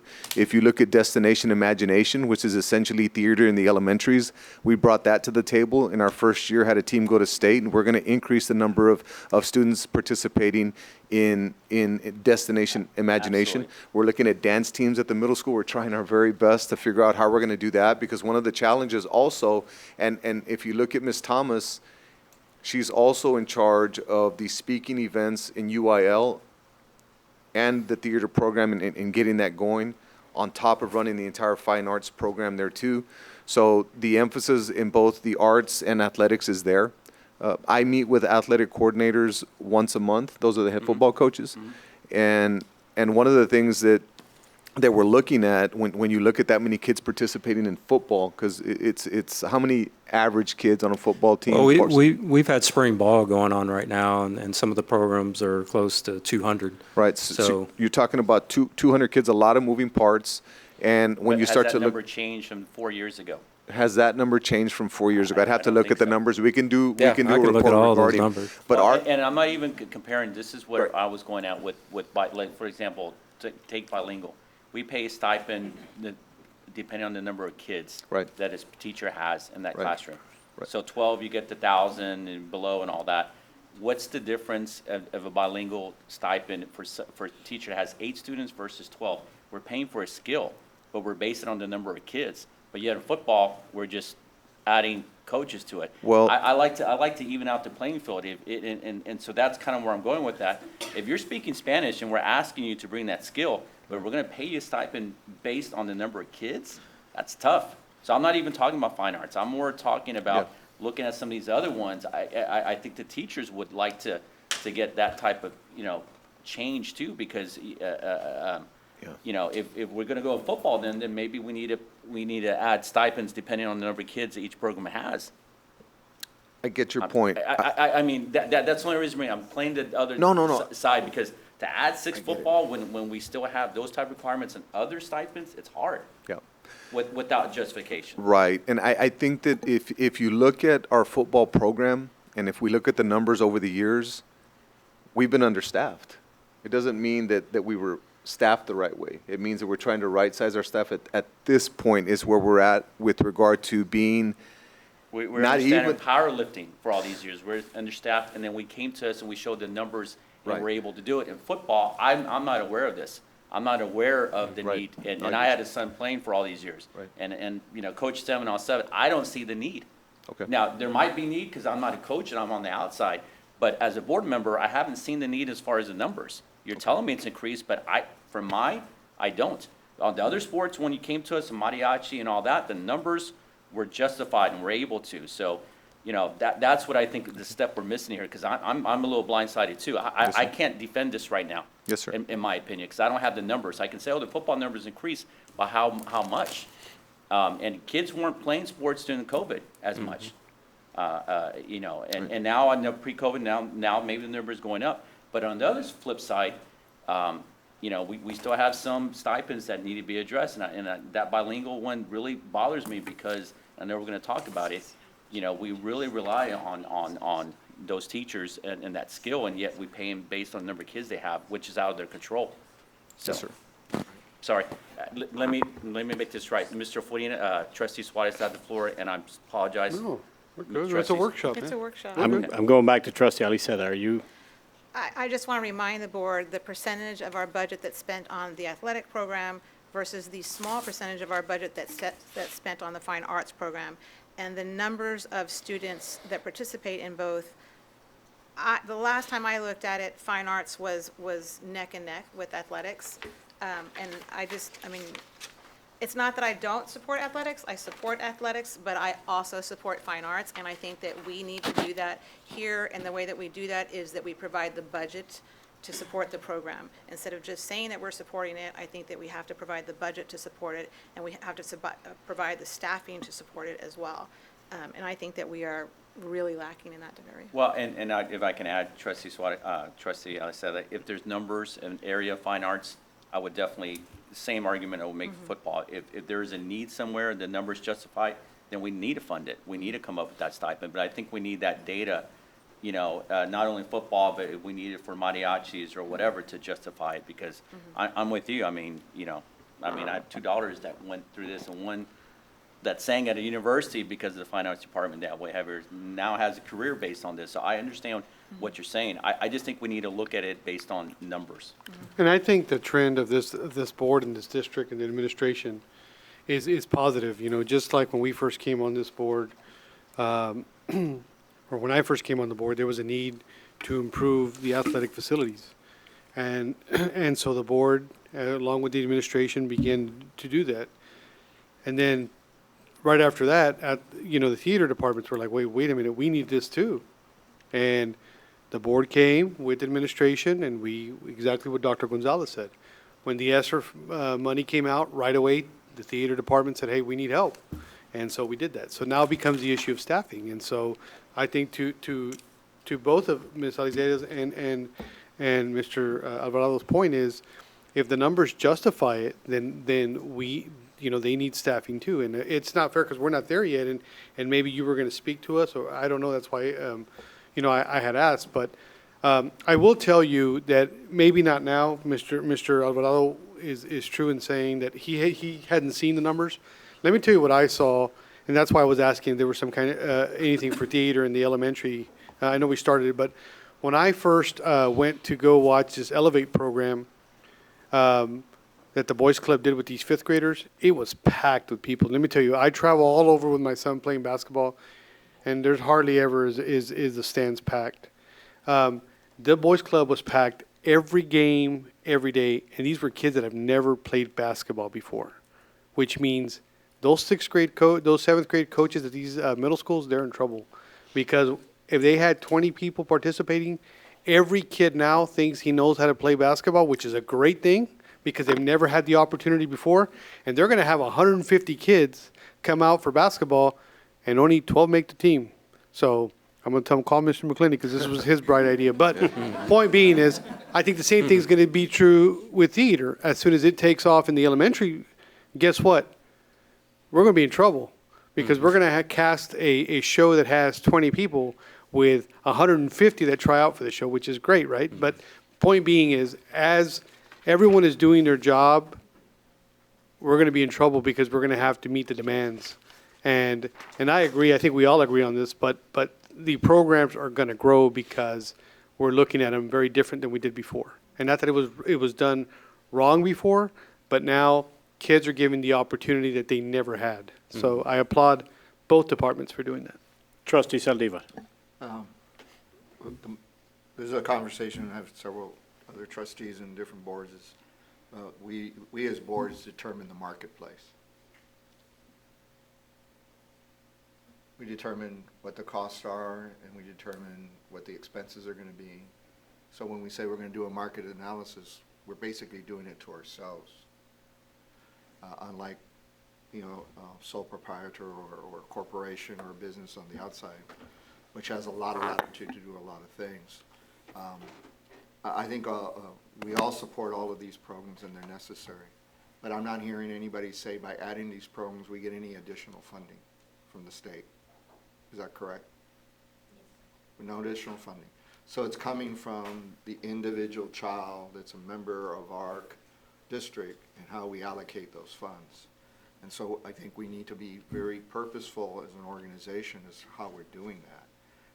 And I've suggested it before, and I think it's something we have to do, is I think we need to see how the money for that child is followed through the system and the program, instead of saying it the way we've been traditionally is by campus, and it gets pulled. I think we have to, so then we know, based off a market, if there's a demand there, then you may have 2 or 3 basketball teams because the demand is there.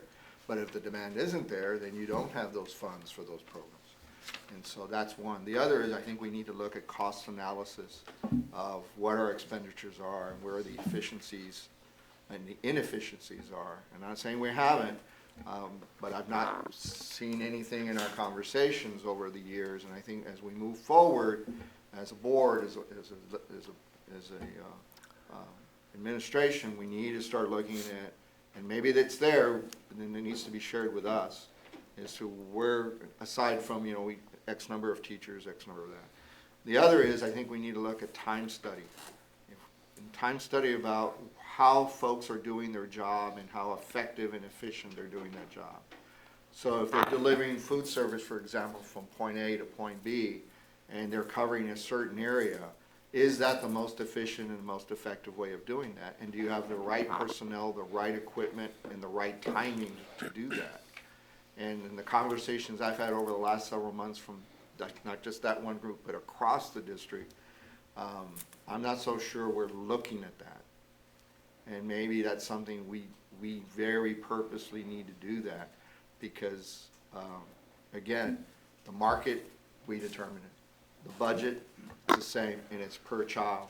We have to be much more purposeful and much more focused than ever before as an organization. I think moving forward to this point on this matter, I think we should do it in increments. So I think we should look at true analysis of what the real need of that team, and it should be by team. Do you need one or do you need two, and what position and for what reason? And let's do that very systematically and incrementally. But on the flip side, as we look at systems where we need to take away from.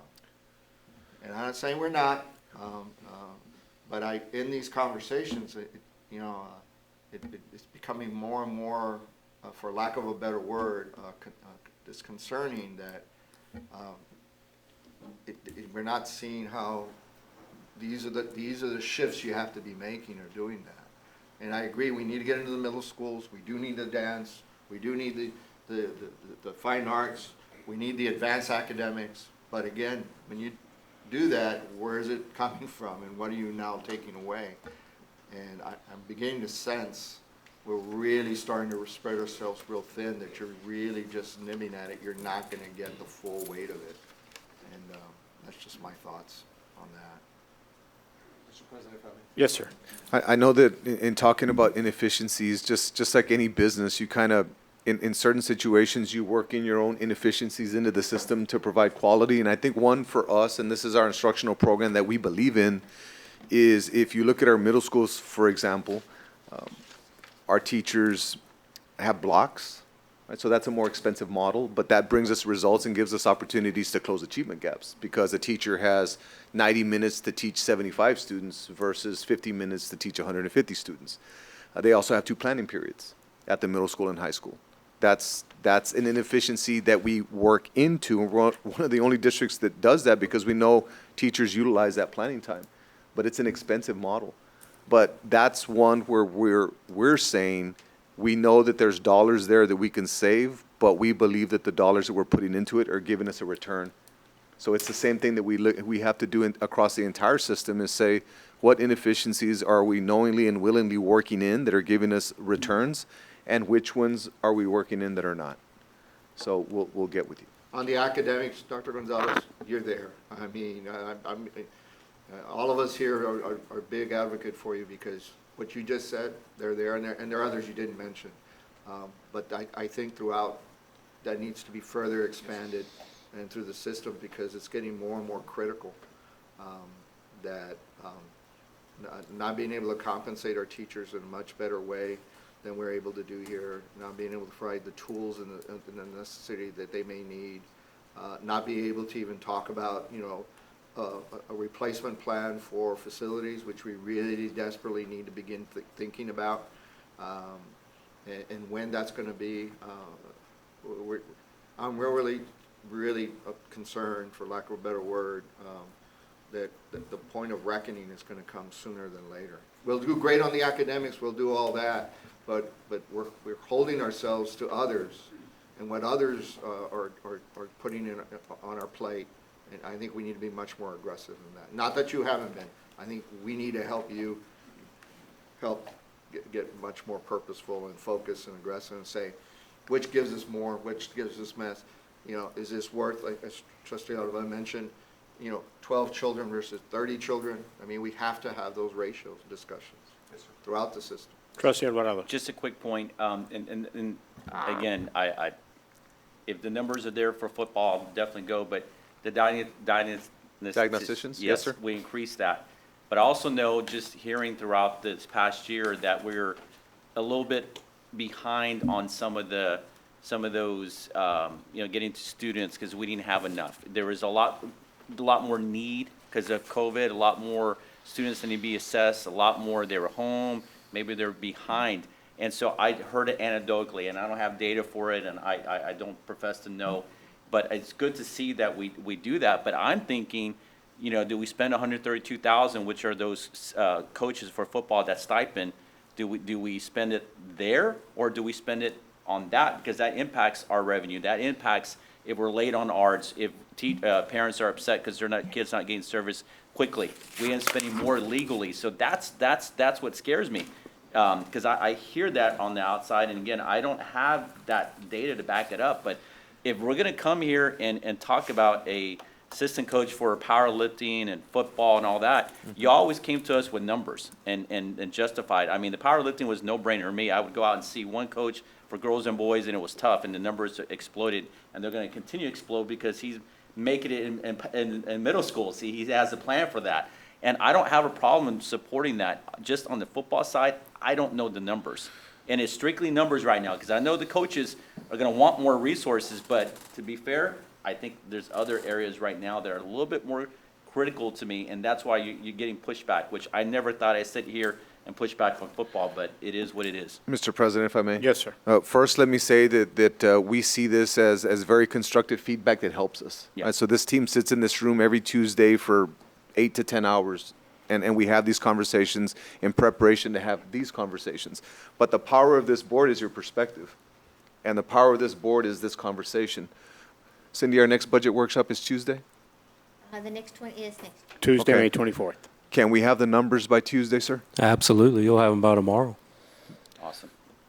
Can I also just say that somewhere in the rubric of all this, there needs to be the accolades of the program? Like, I remember years back, we would be on stage and the UIL Student Council would come from one school and there would be 50 participants and they'd win #1 in state and they'd have all these accolades versus another school where the teacher got the exact same stipend. They had 5 kids, they didn't go to UIL, they didn't have any kind of, so there also needs to be on the accolades of the program, how far they went UIL, how many students were participating in the program. Like Trustee Saldivar was saying, it can't be you get 2, you get 2, you get 2, you get 2. It has to be based on the need and based on the quality of the program. I think the only thing, and I understand what you're saying, I agree, to a certain extent. The only thing I would caution is, and I'll use basketball, as Key brought it up. Trustee Suarez's son is a travel, and that team is going to be really good. His son is exceptional. So when they get to middle school, those kids, that number is going to be high. We might have some other schools that they didn't have the same opportunity that Trustee Suarez is providing. So the numbers, they might not be as competitive, and so I would be, I get it. It's a they're going to dropout win prevention as program opposed, too. right? So I'd rather look at the numbers, but to your point, we did it with Mariachi, we did in choir. Roe had more choir teachers at one point, not anymore, but they did. But they had higher numbers, they'd had more programs, they did RAS, they did so there's a justification for it. I think that's gone down, and they're back at 2, right, or something like that. But that's to your point, I agree with you to a certain extent, but I just want to caution that because, I don't want to penalize the school just because they don't have the numbers yet, but they'll get them. The goal is participation. And believe it or not, we think alike, because when Ms. Debbie Thomas became the director, I told her, I was a big speech and debate guy in high school, but here in McAllen, there's one school that does a lot of speech and debate, and the other 2 don't. So I told her, how is it that this coach is making the same amount of this coach and this coach, but only one travels to tournaments, only one gives up her weekends, but that team is successful. Yet the other 2 are not traveling, they only go to district, and they're getting the same stipend. So I think that's changed. I think now. Okay. Just changed. Can I tell you a little bit about that? Please. You have 1 second. She's been over there sitting She's on been my waiting. phone. Let me It has changed. No Okay, as far as debate is concerned, Ms. Thomas, we if are- you don't, I'm sorry. are we done with Mr. McClenny? Yes. Thank you, sir. Thank you, Brian. As far as debate is concerned, I'm very excited to say that this year we have provided funds in order to ensure that we build a foundation. And so this year, each of the participants from each campus will be going to a university camp to build that foundation, so that at least they're learning the foundation there, then they can bring all of their case files with them, and we can begin to compete at a different level. For instance, Mac High is going to UT Tyler, Rowe is going to be going to Baylor, and so we are going to be building that foundation very soon, and I expect to see wonderful changes. And you had a correction to make on the Destination Imagination? I did. Well, not a correction. Dr. Gonzalez is correct. We are going to be growing the program. This year, we had two schools, Seguin and Houston, place, but we had Rayburn go on to state. And so next year, in order to give broader opportunities, we are going to have 4 teams at each campus. One will be the babies, our kinder and first graders, and then the other 3 teams will be in the upper grade levels, thus ensuring that more students will be able to participate with Destination Imagination, providing a foundation in theater. In addition to that, I've already also spoken to Ms. Alcantar about opening programs in theater. Also, this year, we will have a district-wide musical over the summer, and we're going to be producing a children's show, SpongeBob SquarePegs, the musical. And so we're going to invite all high schools and some middle school students and even some elementary students to come and audition so we can have an August 6th performance, so we can start really pushing our theater programs. As you could see at the Palms Award, McAllen ISD received 13 out of the 25 awards. And so we will have the strongest theater program very soon. In fact, I would venture to say we're already there. So at what point are you going to be up here asking for more instructors? Well, No, and that's a great problem, but I mean, I think that's what my whole point of my conversation was. As we want to encourage kids to do this, these programs are going to grow. And if they grow, we have to meet the demand of that growth. I can tell you, yes, sir. I can tell you already that Mac High is already busting at the seams. In fact, we are having to close the classes. So we do have a need at Mac High. I can tell you that already, for a 3rd director. For what, mariachi? No, Theater. Theater arts. but all aspects of theater, lighting, I mean, it's not just the people acting on stage. Correct. All aspects. Correct. Production, costume. Well, I think this has been a great discussion, and, you know, I think that next week we'll have some numbers that is going to be brought by administration just to come back and touch on this. But it's also, it's a great way to, you know, Rear Admiral Grace Hopper once said that the most dangerous phrase in the language is "we've always done it this way." And this is a way that we are getting out of that dangerous phrase. So I appreciate everybody's consideration and discussion. Administration will bring us some new numbers next week. Mr. President? Yes, I am cutting you off, sir. Some of us had their last meal around 11, so the hangriness is going to start soon. But, Mr. Miller, if you wouldn't mind continuing, sir. Oh, I thought he was done. No, if you'd like. I just recommend we table all stipends until we come back next week, and we'll just. That would be the best. So that way, I mean, you can go through those, but. Yeah. there's no Well, I need. think we already did, to be Yeah. quite frank with you. So the next one is proposed staffing guideline changes. You'll see, and you have this chart. I also handed it to you. So I'll let you go through if you have any questions on proposed staffing guideline changes. You see them summarized up on the screen. It's kind of small, so that's why I gave you a handout. On the custodians, and it's not really an issue, it's not as pronounced as it was during COVID, but how does it work? We have custodians assigned to a particular school, and if somebody's out for extended period of time or out with sickness, how do we cover that, who am I looking at? Ruben?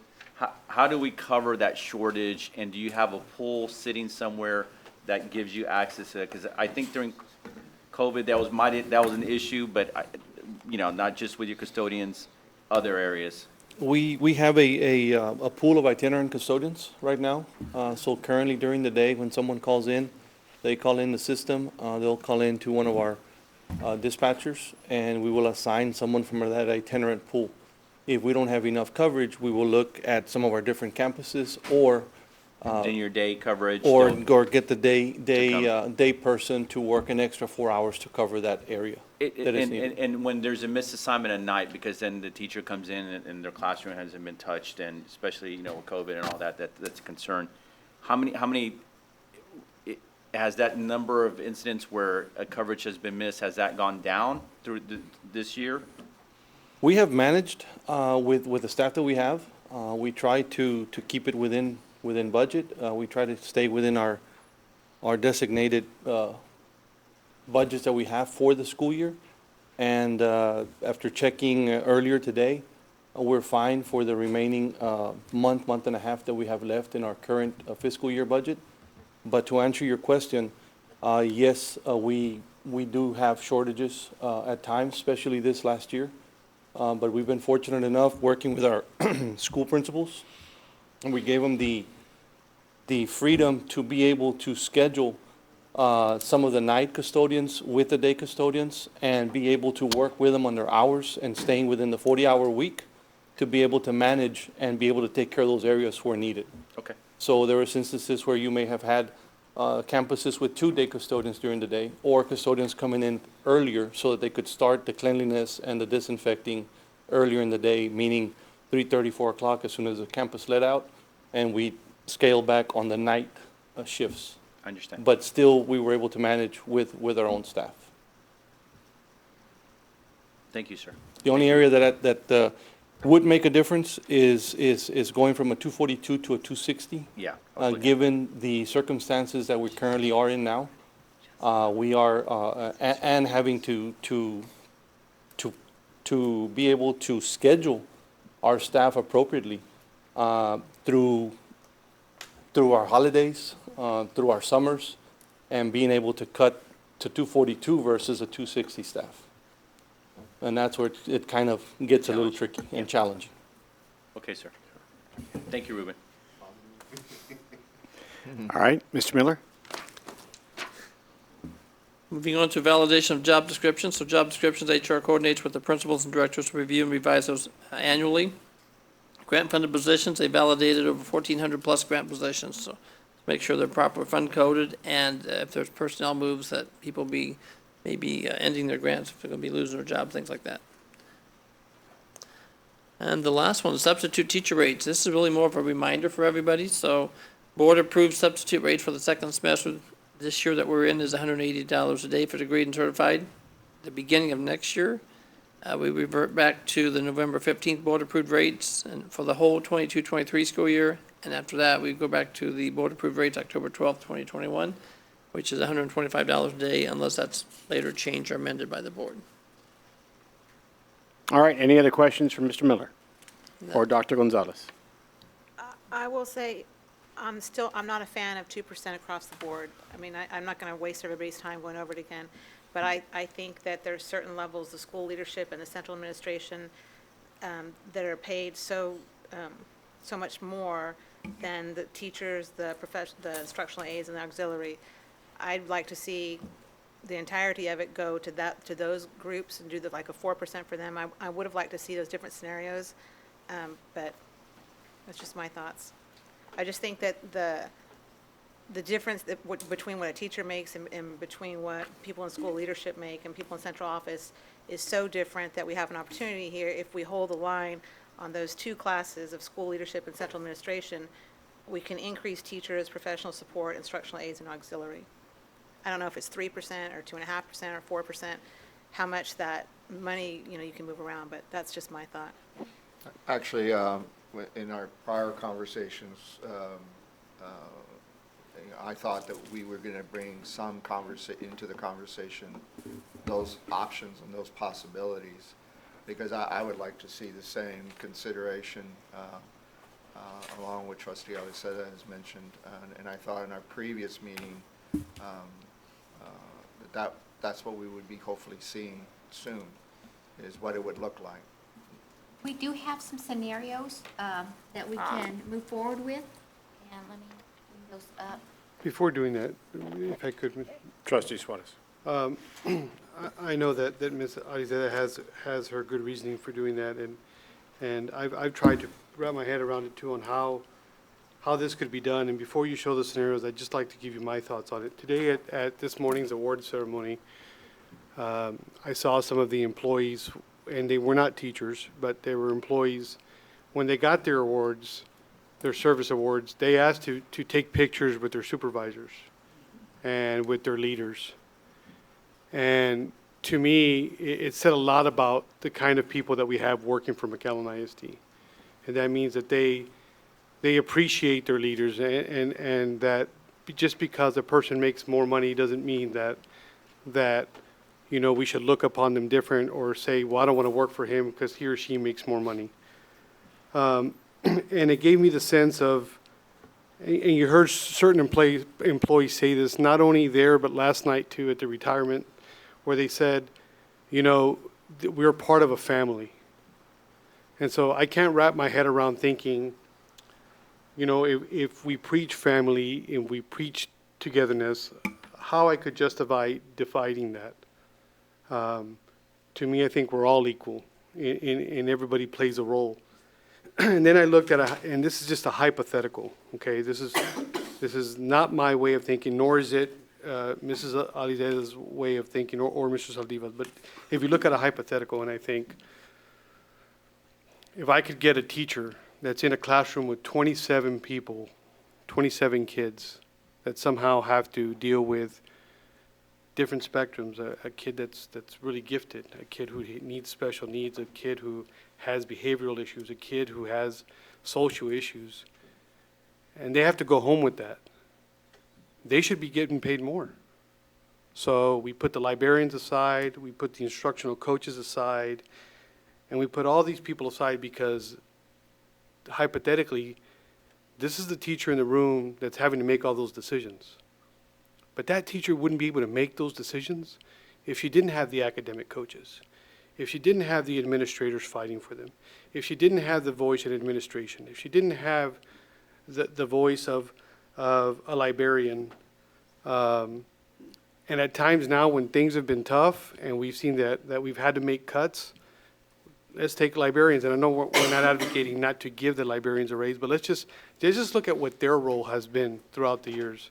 And now they're taking in Chromebooks, they're checking out Chromebooks, they're dealing with technology issues. Why? Because we've had to cut in other areas so that we could function as a whole.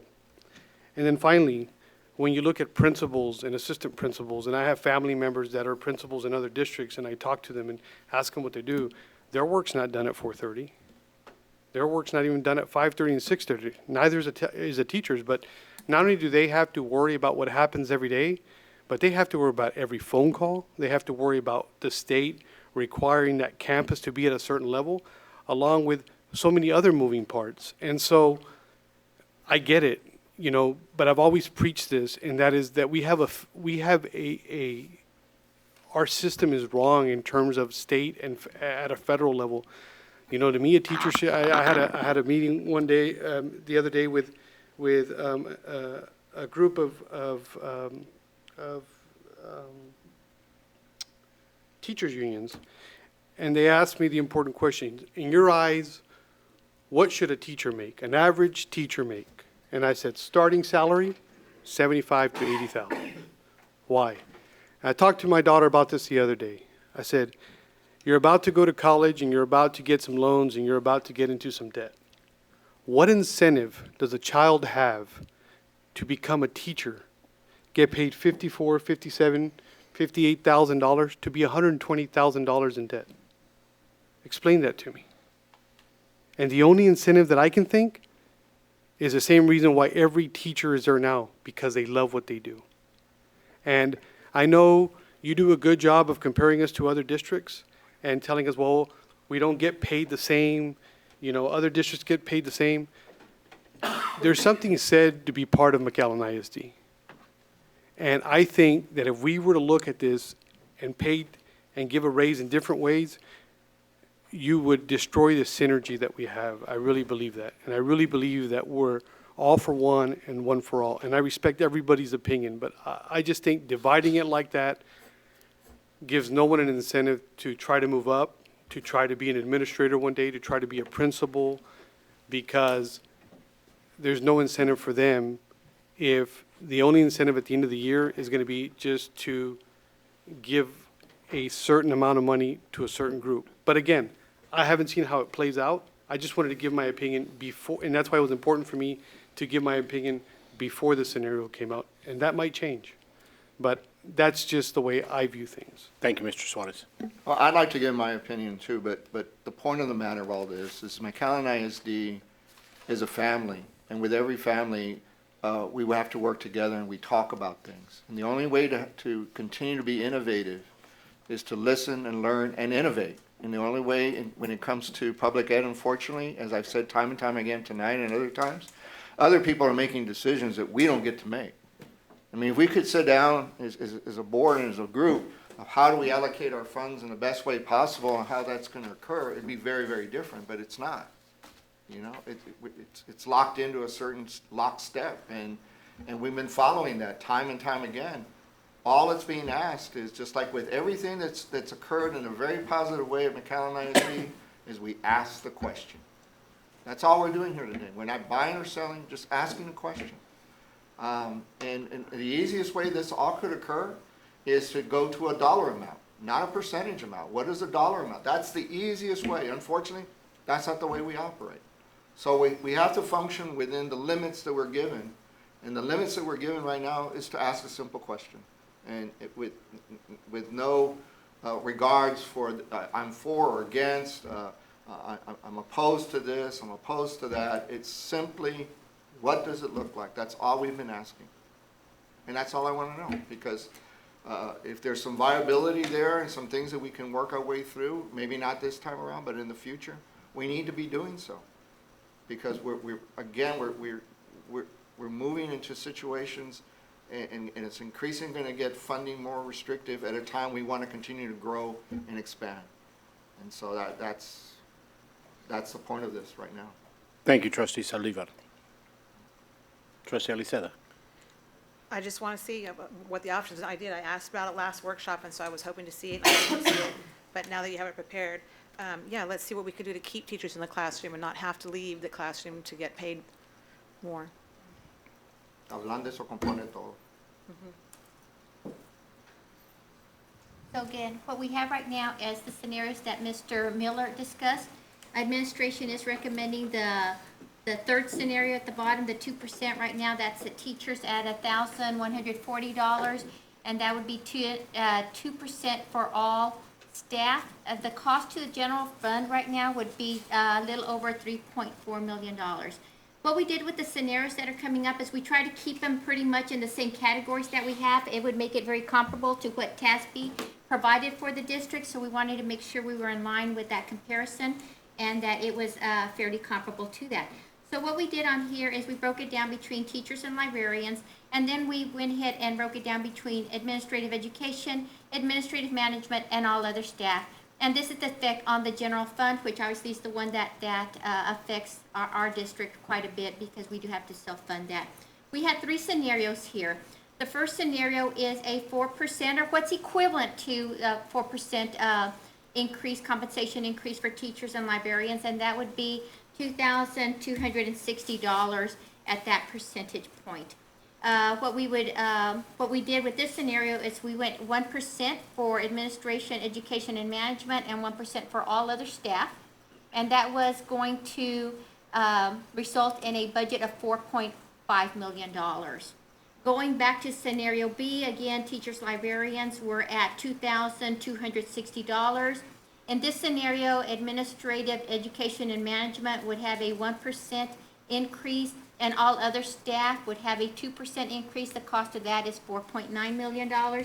And scenario 3 was a 3%. For teachers, that was about $1,100. For administrative, education, and management, that was 1%, and 2% for all other staff. That cost is $3.9 million. As you can see, based on these scenarios here, and the recommendation that we're proposing, there is an added cost to that. We're proposing an increase of about $3.4 million, $3.5 million here. They start at $3.9 million and work its way up to $4.9 million.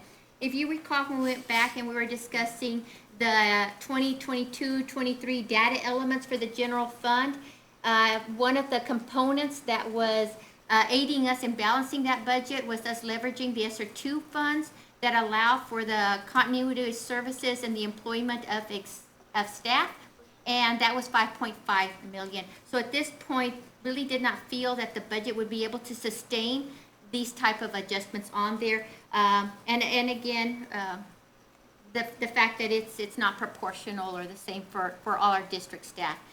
So one of them was obviously the budgetary consideration that we would not be able to sustain this, not in this current budget or this budget cycle coming up, the 22-23.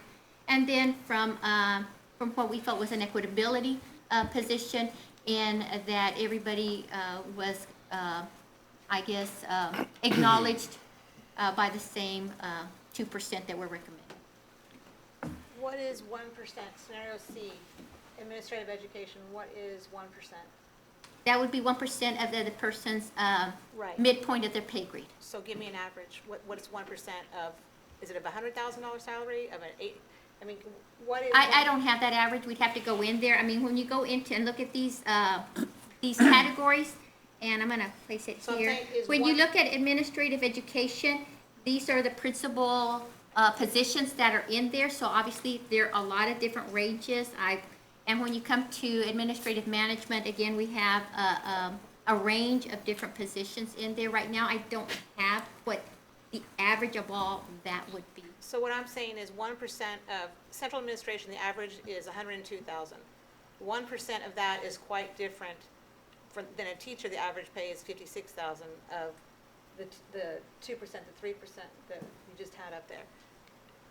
Do you know what I'm saying? I mean, we're doing 17. If you're going to do $1,700 for the teachers, 1% of administrators is probably $1,700. It probably is the exact same versus $4,000 versus $1,700 because the salary is double. So that's why I was saying if we take out the central administration and we take out school leadership and we take them out, don't even give them 1%, can you give, just for conversation purposes, can you give 4% to the teachers and 4%, and in teachers I mean teachers, nurses, librarians, and can you give 4% to the instructional aides and to the auxiliary? Will that come out to the 3.485 or 143 million? That's what I'm saying. If my memory serves me correct, piggybacking what Trustee Alizada said, that administrative staff that she's talking about is only 3% of our staff. It was in the previous slide, the first slide you showed. It's 881 people. Instructional aides is 389. Well, no, I know, but on administrative, it was only 3%. I think it was, and out of those 3%, all of them don't make 100,000. I think it was 32 individuals. Yeah, 32 and out of the 32, I don't think 32 of them make 100,000. Central administration is 32 and it's 1% of the total staff. 1% of the staff.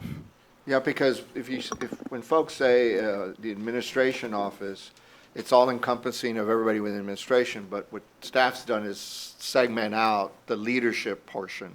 That's why we only get 32. But if you were to ask the question, how many are part of central administration, that number is much higher, but that's going to include support staff, auxiliary staff, other individuals that are not at the higher end salaries of which the 32 are.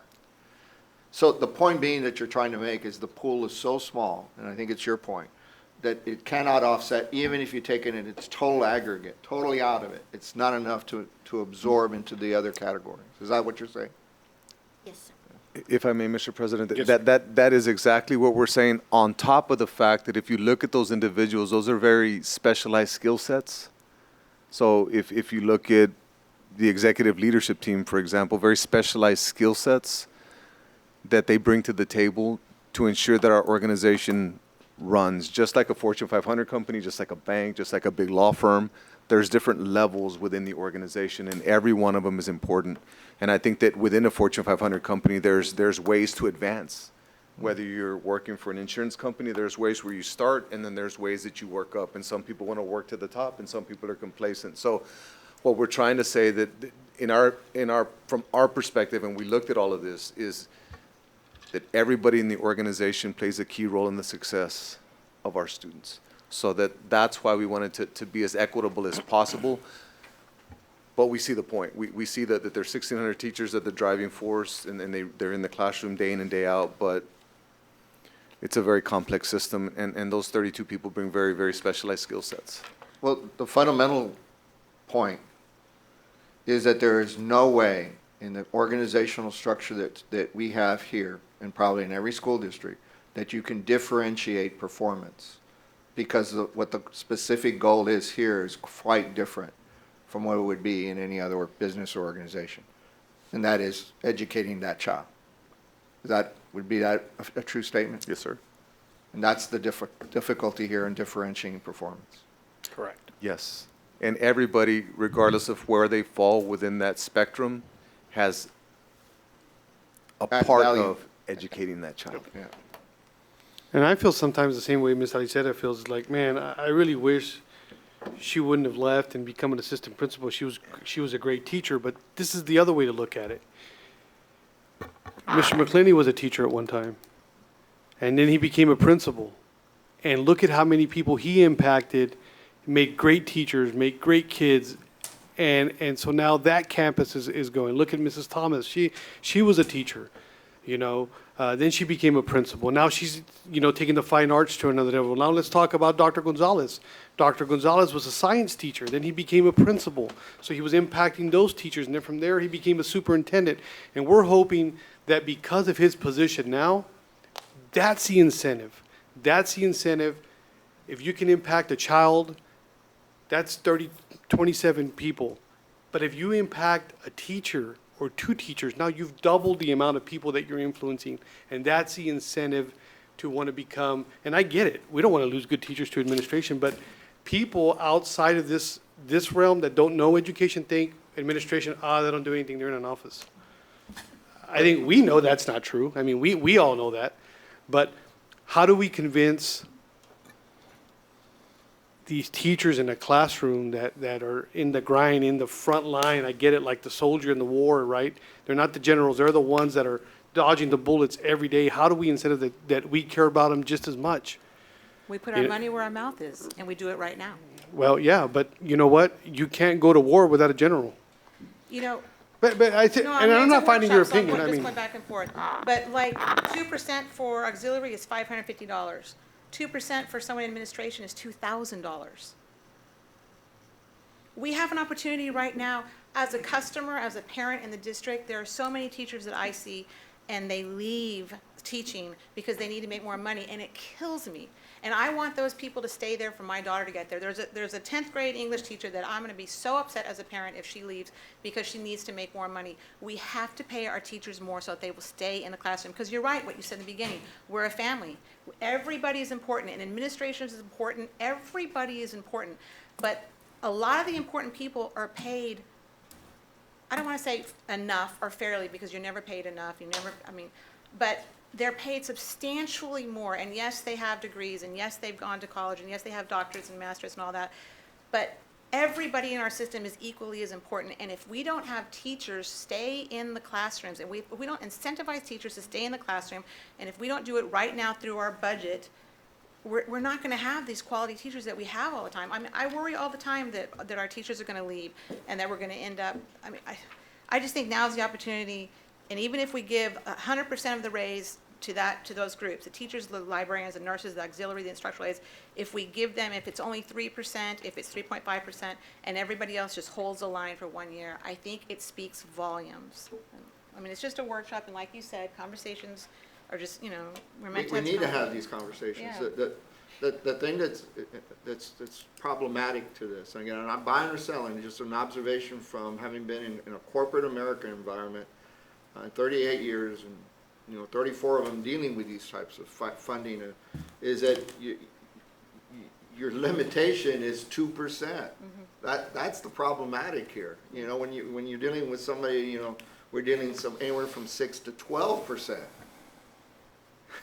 in a business, at least the one I came from, and you got the bonus elements and the like.